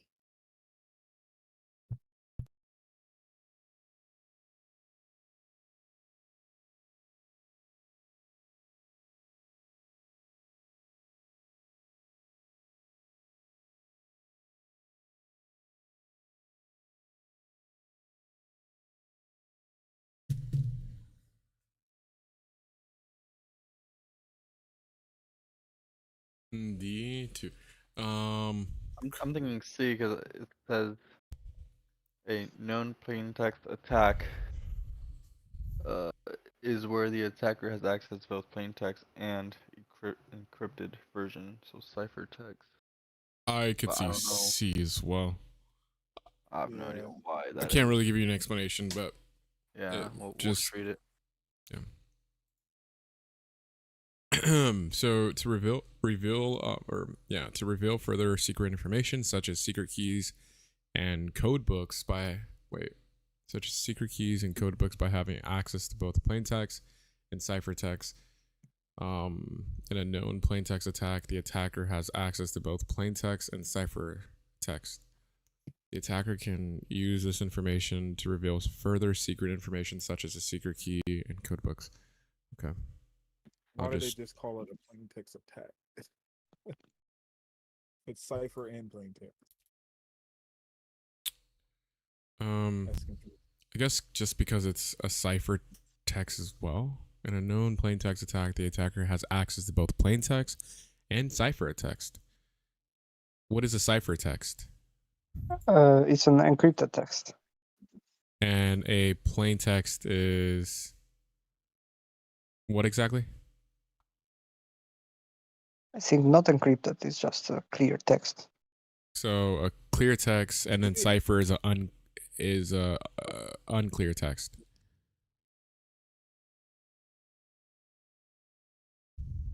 It's hold on. Explain. It's also ciphertext. I think it's cipher and plain text. So cybertext refers to a form of literature. Hold on. Oh, sorry. Could be only accessible if you have the encrypted key, I think. Oh, I see what you're saying. So in cybersecurity, cybertext refers to encoded or encrypted data transmitted or stored in digital systems, often requiring a specific decryption methods to enter. Yeah, so that's exactly what you said. And then now do plain text.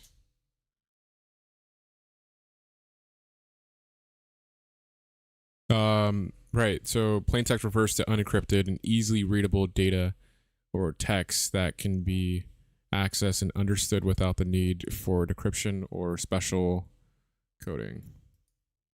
Okay. Yes, right.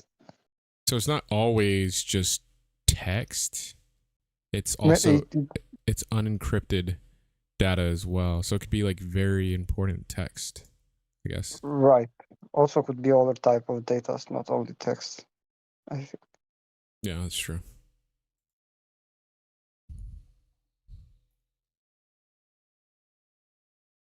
Alrighty.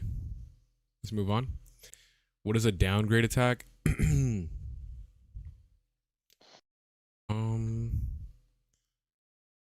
A type of cryptographic attack on a computer system that makes it abandon a high quality mode of operation in favor of low quality mode of operation. A type of brute force attack that attempts. I don't think that's what a downgrade is. Denial of service attack that floods. I don't think that's what a downgrade attack is either. A type of attack that targets the physical security of a computer system. No, I think it's A. Just because A talks about like low quality, that stems to like downgrade. I think also it makes more sense. Like it uses a different or weaker encryption so that you can see like the encrypted stuff. It downgrades it that way. I think that was more in Network Plus.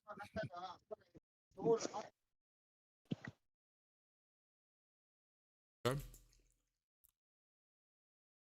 Would you like to read this one out, Kema?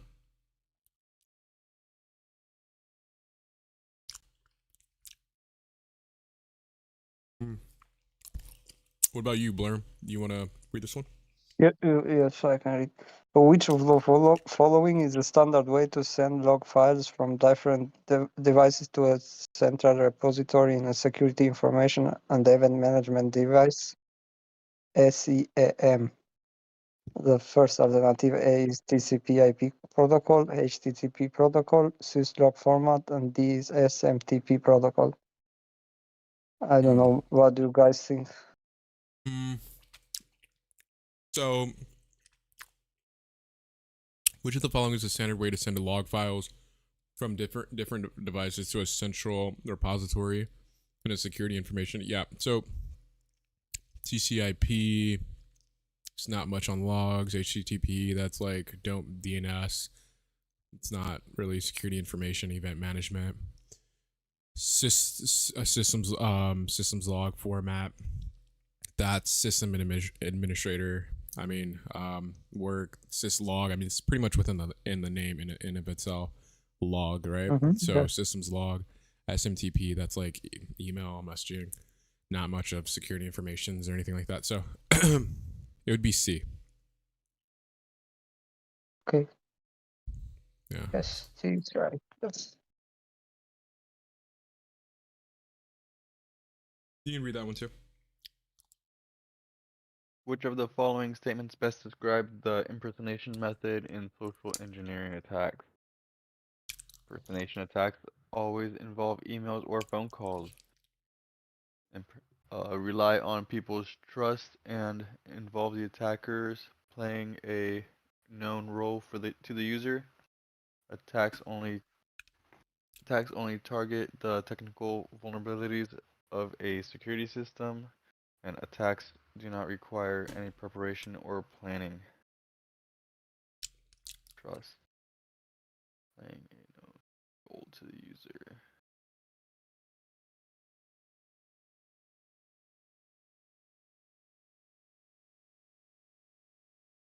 I'm saying B.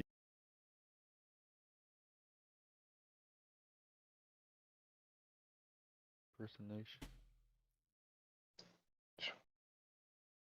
Yeah, because I mean, to impersonate somebody, you gotta know who you're impersonating. And if you impersonate someone that they trust, then boom, you're in. I agree. I think it's B as well. Yeah, I will go also for B. Okay. Yeah, I agree with B. It sounds good. B it is. Which of the following memory vulnerabilities might cause a system to crash or an application to fail? That's a buffer overflow or an integer overflow. API attack, we know that's not necessarily a prioritized for memory vulnerability or for a system to crash. Directory traversal attack, that's fuck, I forget what that is exactly. Integer overflow, as I said, yeah, that's there. Resource exhaustion. Ooh. Oh, but that just attacks memory though. Not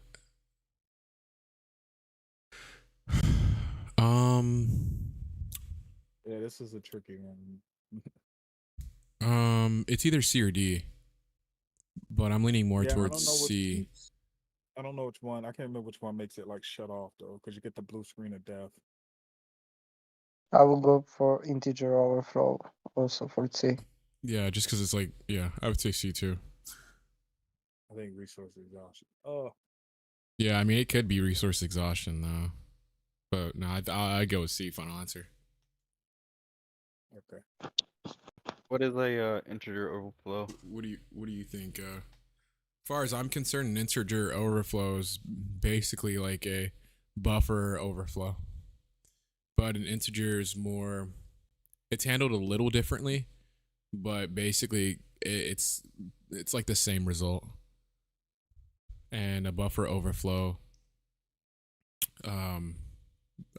crashes a system as well, or at least can crash a system. It's pretty much all the information I can give you for that. Resource exhaustion. I'm not even sure if resource exhaustion stems from crashing a system. I think it just goes as far as exhausting the resource, but not to the point of crashing it, just more to the point of slowing it down. So I think integer overflow has the same behavior like infinite loop. It's also crashed the system, but I'm not sure. So yeah. Yeah. So memory leak is a type of memory vulnerability where memory is located but never returned back to the system, leading to a system to crash or application to fail. However, an integer overflow is a memory vulnerability that might cause a system to crash or an application to fail by storing information into smaller areas, causing some of the information to overflow into the parts of the memory. Resource exhaustion is a denial of it's a denial of service attack that can cause up the available resources on a device that the application or the service that's being used by it no longer accessible by others, but is not related to memory. Yeah, I said that. I didn't think it was related to memory vulnerabilities, but I didn't know it was a DDoS attack. That's a good point. I'm gonna write that down.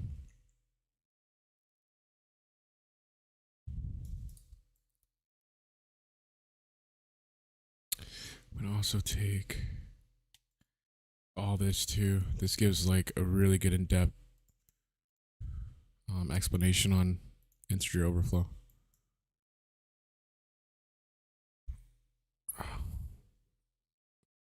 I will read this question. What the information is typically targeted in a credential harvesting attack? A. Company financial records. B. Intellectual property and trade secrets. C. Usernames, passwords, email address, and emails.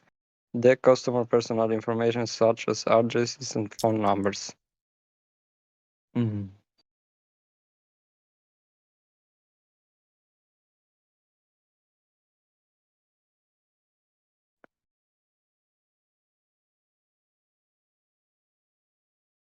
I would go for B. Intellectual property and trade secrets.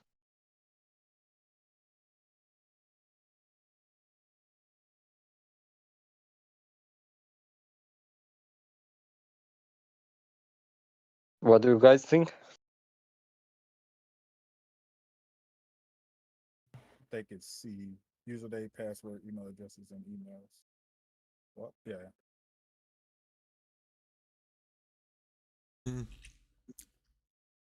I'm eating right now, but let me reread. What information is typically targeted in a credential harvesting attack? Customer personal information such as address and phone number, usernames, password, email. Yeah, I would say C2. Okay.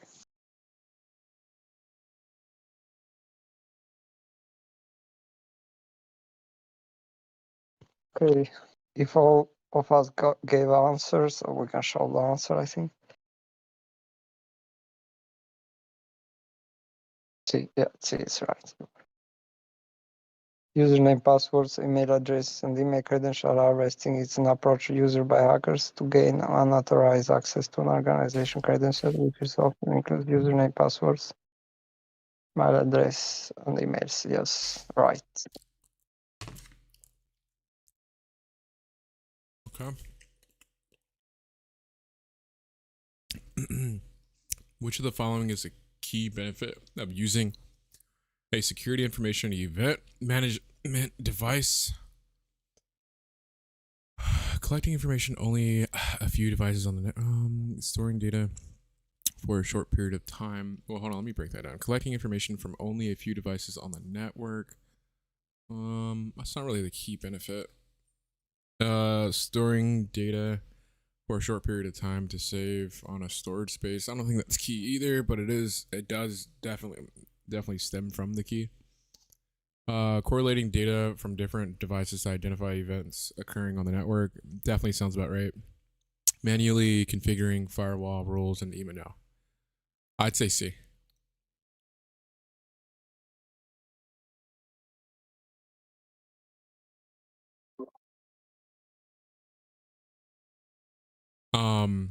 Security information event management doesn't really manually configure. It doesn't have anything to do with manually configuring firewall rules or yes, right. I agree with C. So yeah, and C just sounds it just sounds like the answer. I would say also C. Yeah. Which of the following is a vulnerability that might give a way for attackers to move around a file system? Null pointer dereference directory traversal attack, Integer overflow. We know it's not an integer overflow. We know it's not an API attack because that's like more of an A application. directory traversal attack, I think. B. I think so too. And then a null pointer. That's I know I wrote it on my notes. Had this question earlier today. A null pointer.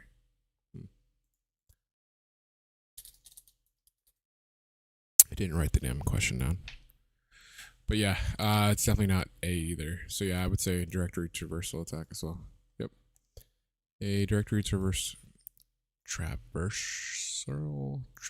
I don't even know if I'm pronouncing that right.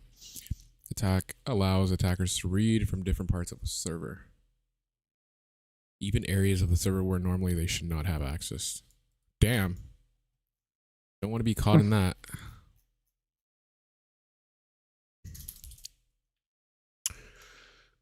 Which of the following is a vulnerability that might give away? What? Hold up. Didn't we just do this? Yeah. So when we take too long with questions, it tends to recycle them. So let's just hurry up and click show answer. This is direct. Click easy. Okay. See, it's gonna recycle something. Oh fuck. Oh yeah, this was recycled. Oh wait, no, it wasn't. My bad. I didn't even mean to do that. But what is an XML injection? An XML injection is the process of injecting malicious code into an XML data stream. It is a markup language that is commonly used to transfer data to different devices. Go ahead and write that down if you guys want. What does XML stand for? I don't know. Guess I gotta make a note for that too. Usually it tells you, but I don't know. Here it's not telling you. I'll look it up for you real quick.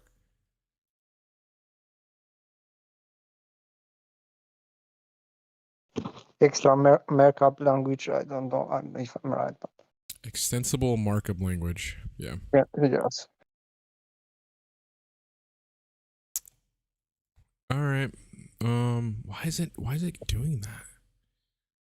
Which of the following statements about penetration testing is true when it comes to the known environment? The person performing the test knows about the environment. That is not true. The person performing the test knows everything about the environment. No, because they have to collect reconnaissance. The person performing the test may be provided with information about some key systems. No, that's also not true. The person performing the test is not required to have permission to exploit the vulnerabilities found. Wait, when it comes to a known environment, I feel like they should know some things about it. Yeah, I mean, seeing that it's not A, B, or C. Or sorry, A, B, or D. Because the person performing it is not, they are required to have permission. And the person performing the test knows everything about the environment. That isn't true. Because they don't know everything. But as you said, they do need to know a few things. The person performing the test knows nothing about it. That is not true either. So yeah, I would say C as well. There we go. Yes. Which of the following methods can an attacker use to perform a DNS poisoning? Modify the host file on individual devices, launching an on-path attack to modify DNS queries, modifying the DNS information on the legitimate DNS server itself. I'd say D, all of the above. I would say D also. They fit also. Yeah, because that shit's it's all the same shit. Yeah, I agree. Which of the following describes DLL injection? DLL means dynamic library language or something. Dynamic link library. Dynamic link. Yeah, thank you. A type of squall injection attack used to gain access to database. A way to inject malicious code into the LDAP server to gather authentication information. Method used to inject malform XML into a system. A technique inject code to the application to execute a new thread. Dynamic link injection. Fuck, I think that has something to do with LDAP. Either LDAP or SQL. SQL. Wait, a type of SQL injection. Yeah, that is a type of SQL injection. They are usually system files, DDL. So Yeah, I think B. A way to inject malicious code into LDAP server. Okay. A technique to inject code into. I think it's a technique to inject code into an application to execute as a new thread, because they have to do with threads. So usually when you check threads, with the process management tools on Windows, there are a lot of files with extension DLL. Yeah, but I'm not sure. It's like an exe or whatever it's called. Yes.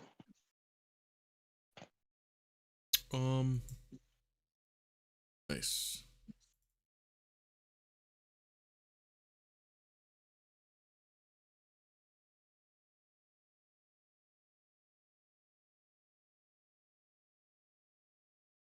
Yes. He got good definitions though. I like his definition. Like his explanations. Yeah, they're pretty in depth. Which of the following is a common email-based attack vector utilized by threat actors? Email-based. That's phishing links and malicious attachments. Yeah, I will go also for that. I agree. Why does it look? You guys see how it says 33? Shouldn't even say that. It should be. It should be going down. Kind of funky. It's kind of wonky. Catman, you know I've been here for what, going on 2 hours, and we started off in the 40s, now, and we're only at 33. Yeah, Anki's kind of wonky. If I were you, I would take those same questions and Look at this. Studied 68 cards in 1 hour today. Yeah, that's crazy. But it helps with that learning too. It does. I mean, don't get me wrong. I'm not. It's just I kind of want to get.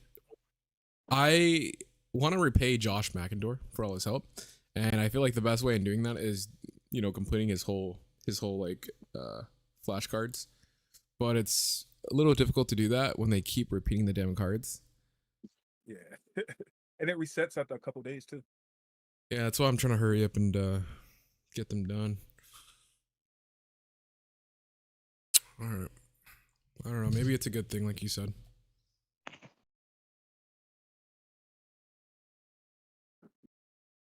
What is a known environment and penetration? We did this question, I think. Yeah. Well, that's talking about like black box, gray box, white box.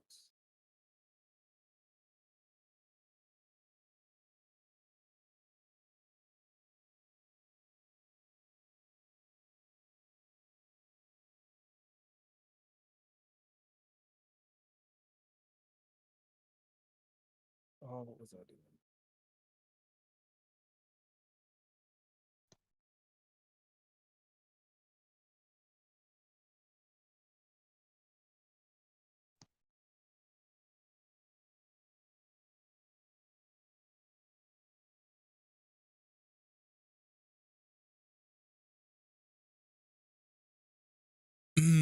Okay, sorry, had to send out a message. What is a known environment in penetration testing? A test where the person performing the test knows everything about the environment. A test where the person performing the test is blind and has no information about the environment. A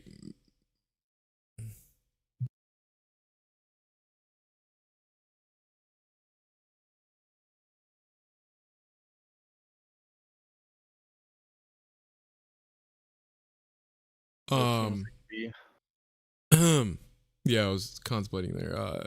C, a mix of known and unknown, where the tester has some information about the environment. D, a test where the person performing the test has access to sensitive information about the environment.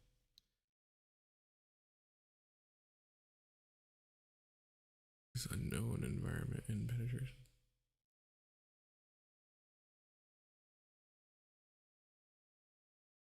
What do you think it is?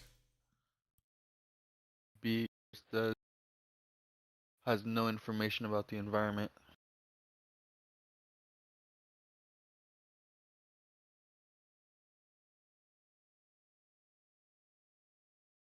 Yeah, this one's more like they're going in blind. I would go with the test where the person performing the test is blind and has no. I will go also for B. A test where the person performing an unknown environment is penetration testing. First test where the person performing the test has no information about it, and this type of test the tester has to go into.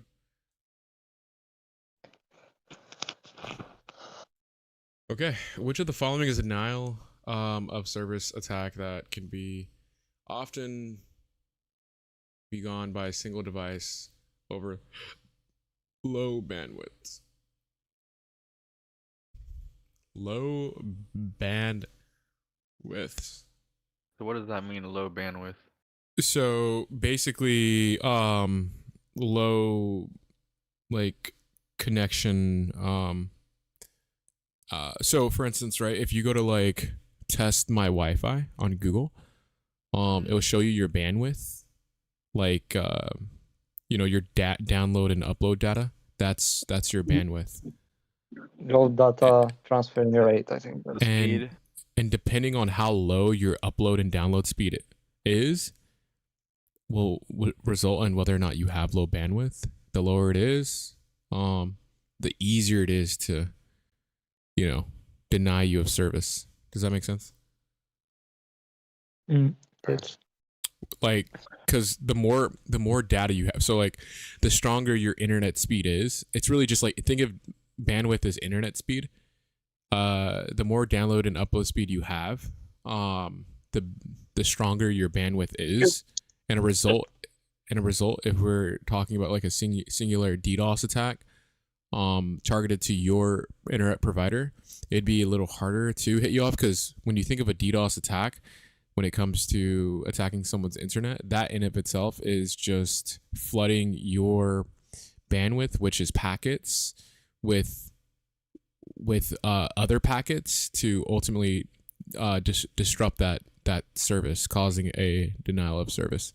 And obviously the less bandwidth you have, so the less So bandwidth would be your download and upload speed, like combined, you say? yeah, exactly. Okay, like the overall rating. Yeah, so like the stronger your connection is, the harder it would be for someone to like hit you offline. And yeah, the weaker your connection. Thing, but I don't see like bandwidth, anything that says bandwidth on here. I just see my download and upload. What's your download? 520. That's really good. And your upload's probably like 1020? No, it's 23. 23. Nice. No, Yeah. so that's common. But yeah, there you go. That's really good bandwidth. That's pretty fast. Yeah. I have a gigabyte. You must have fiber. You have fiber? I have Spectrum. Like do you have like a fiber optic cable? Yeah, I have like that black fiber cord. Yeah. You know, they'd be great if they didn't block me out of my goddamn router. Yeah, bro. If you're gonna do that, you gotta get a gig router. Well, that's what I have now, but at the cost of what? Them blocking me out. Spectrum lets you use your own router?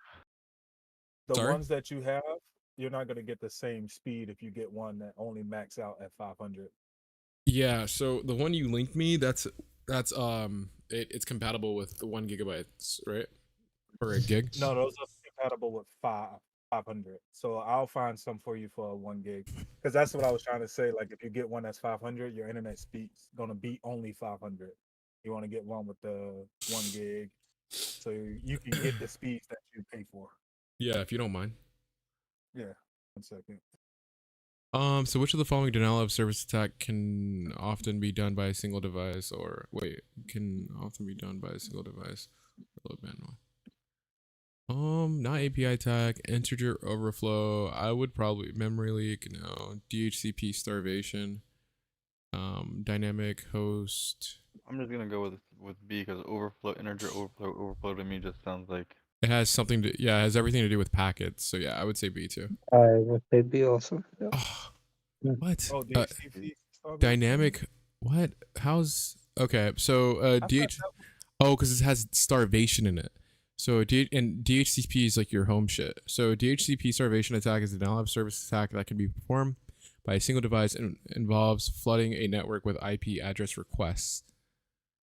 Yeah, it just keeps handing out IPs. Like, So is that like so? It's like when you ping someone with your command prompt. Ping won't do that, but with DHCP starvation, to me, it's like it just keeps handing out IPs. Like, when you go to like Can't you McDonald's. DDoS someone though? Technically with ping. Yeah, you can. I don't really know how. I thought ping just keeps saying hello, are you there, and it just fills it up. the Like when dynamic you host ping configuration somebody. protocol. No, I'm sorry. Yeah, that's That like IP addresses. ping just check if there is communication in network between two sources and send just for package and try to get information if there is a connection. So it does send packets though. It sends just test packages, so but they have nothing to do, I like think. hello. Oh, got it. So it's too And insignificant. the ACP is a service who gives.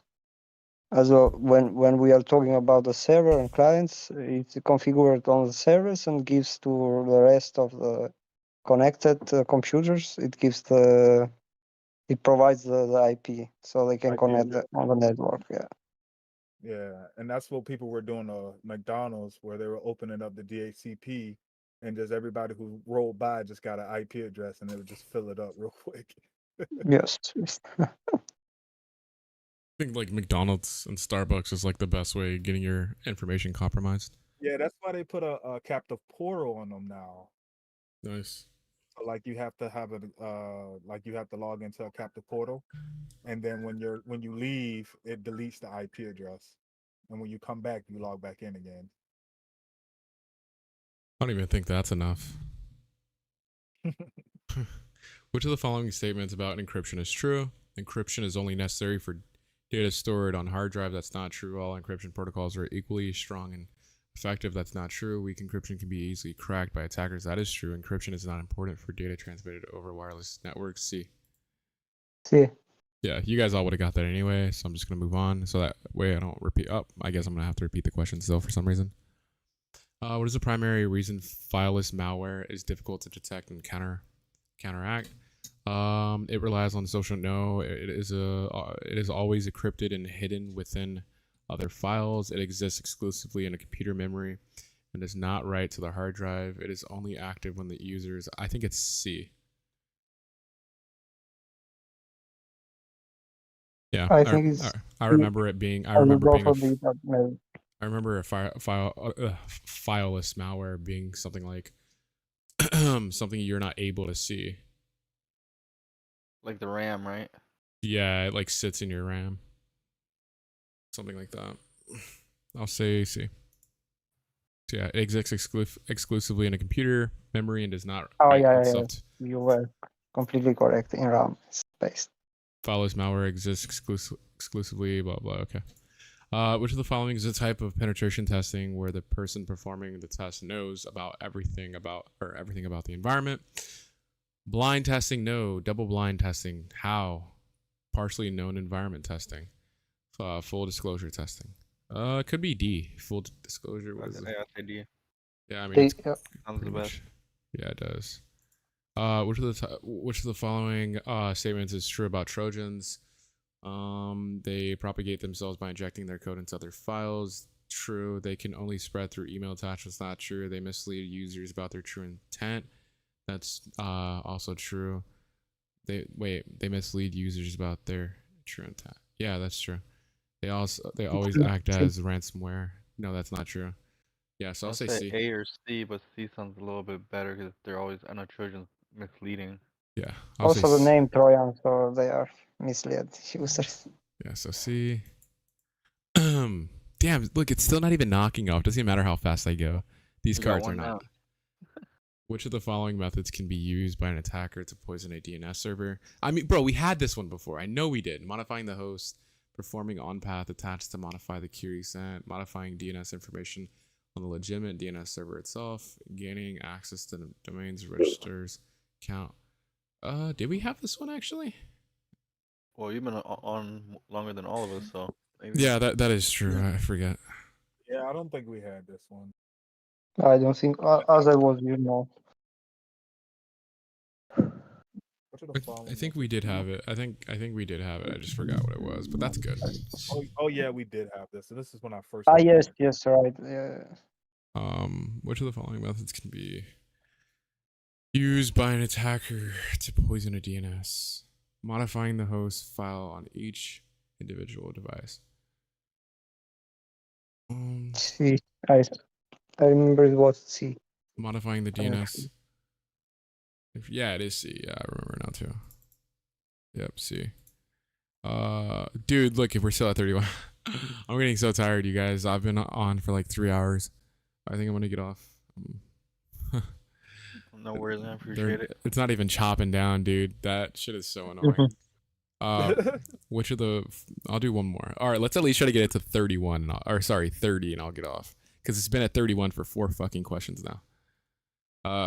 Which of the following is a common vulnerability associated? Oh, bro. Okay, so, Kat, I actually had this question. I'm pretty sure you weren't here. It was me and Taco. Yeah. And this question in particular, I'm like, okay, I know this one. You guys give me the floor for it. If I don't get this right, I shouldn't. Wait, hold on. Which of the following is? This one's a little bit different. Yeah. Wait a minute. I'm like, wait, because now I'm gonna embarrass myself. Yeah, I'm gonna embarrass myself, dude. Because I'm gonna like answer and then get it wrong. And you're like, wait a minute, I thought you had this question. Yeah, you're right. These. Same, but the answers are different. So you were here, yeah. So he was here during that. Okay, well, you know what? Which of the following is a common vulnerability associated with cloud-based data storage? All right, look, guys, listen. As your future cloud engineer person, I think it's appropriate that I answer this. And if I get it wrong, I won't get it wrong. So outdated operating systems on legacy systems. Wait, what is a common vulnerability associated? Inadequate encryption protocols. Default usernames on infrastructure. Weakness in firewall rule sets. Final answer, guys. D. I'm leaving.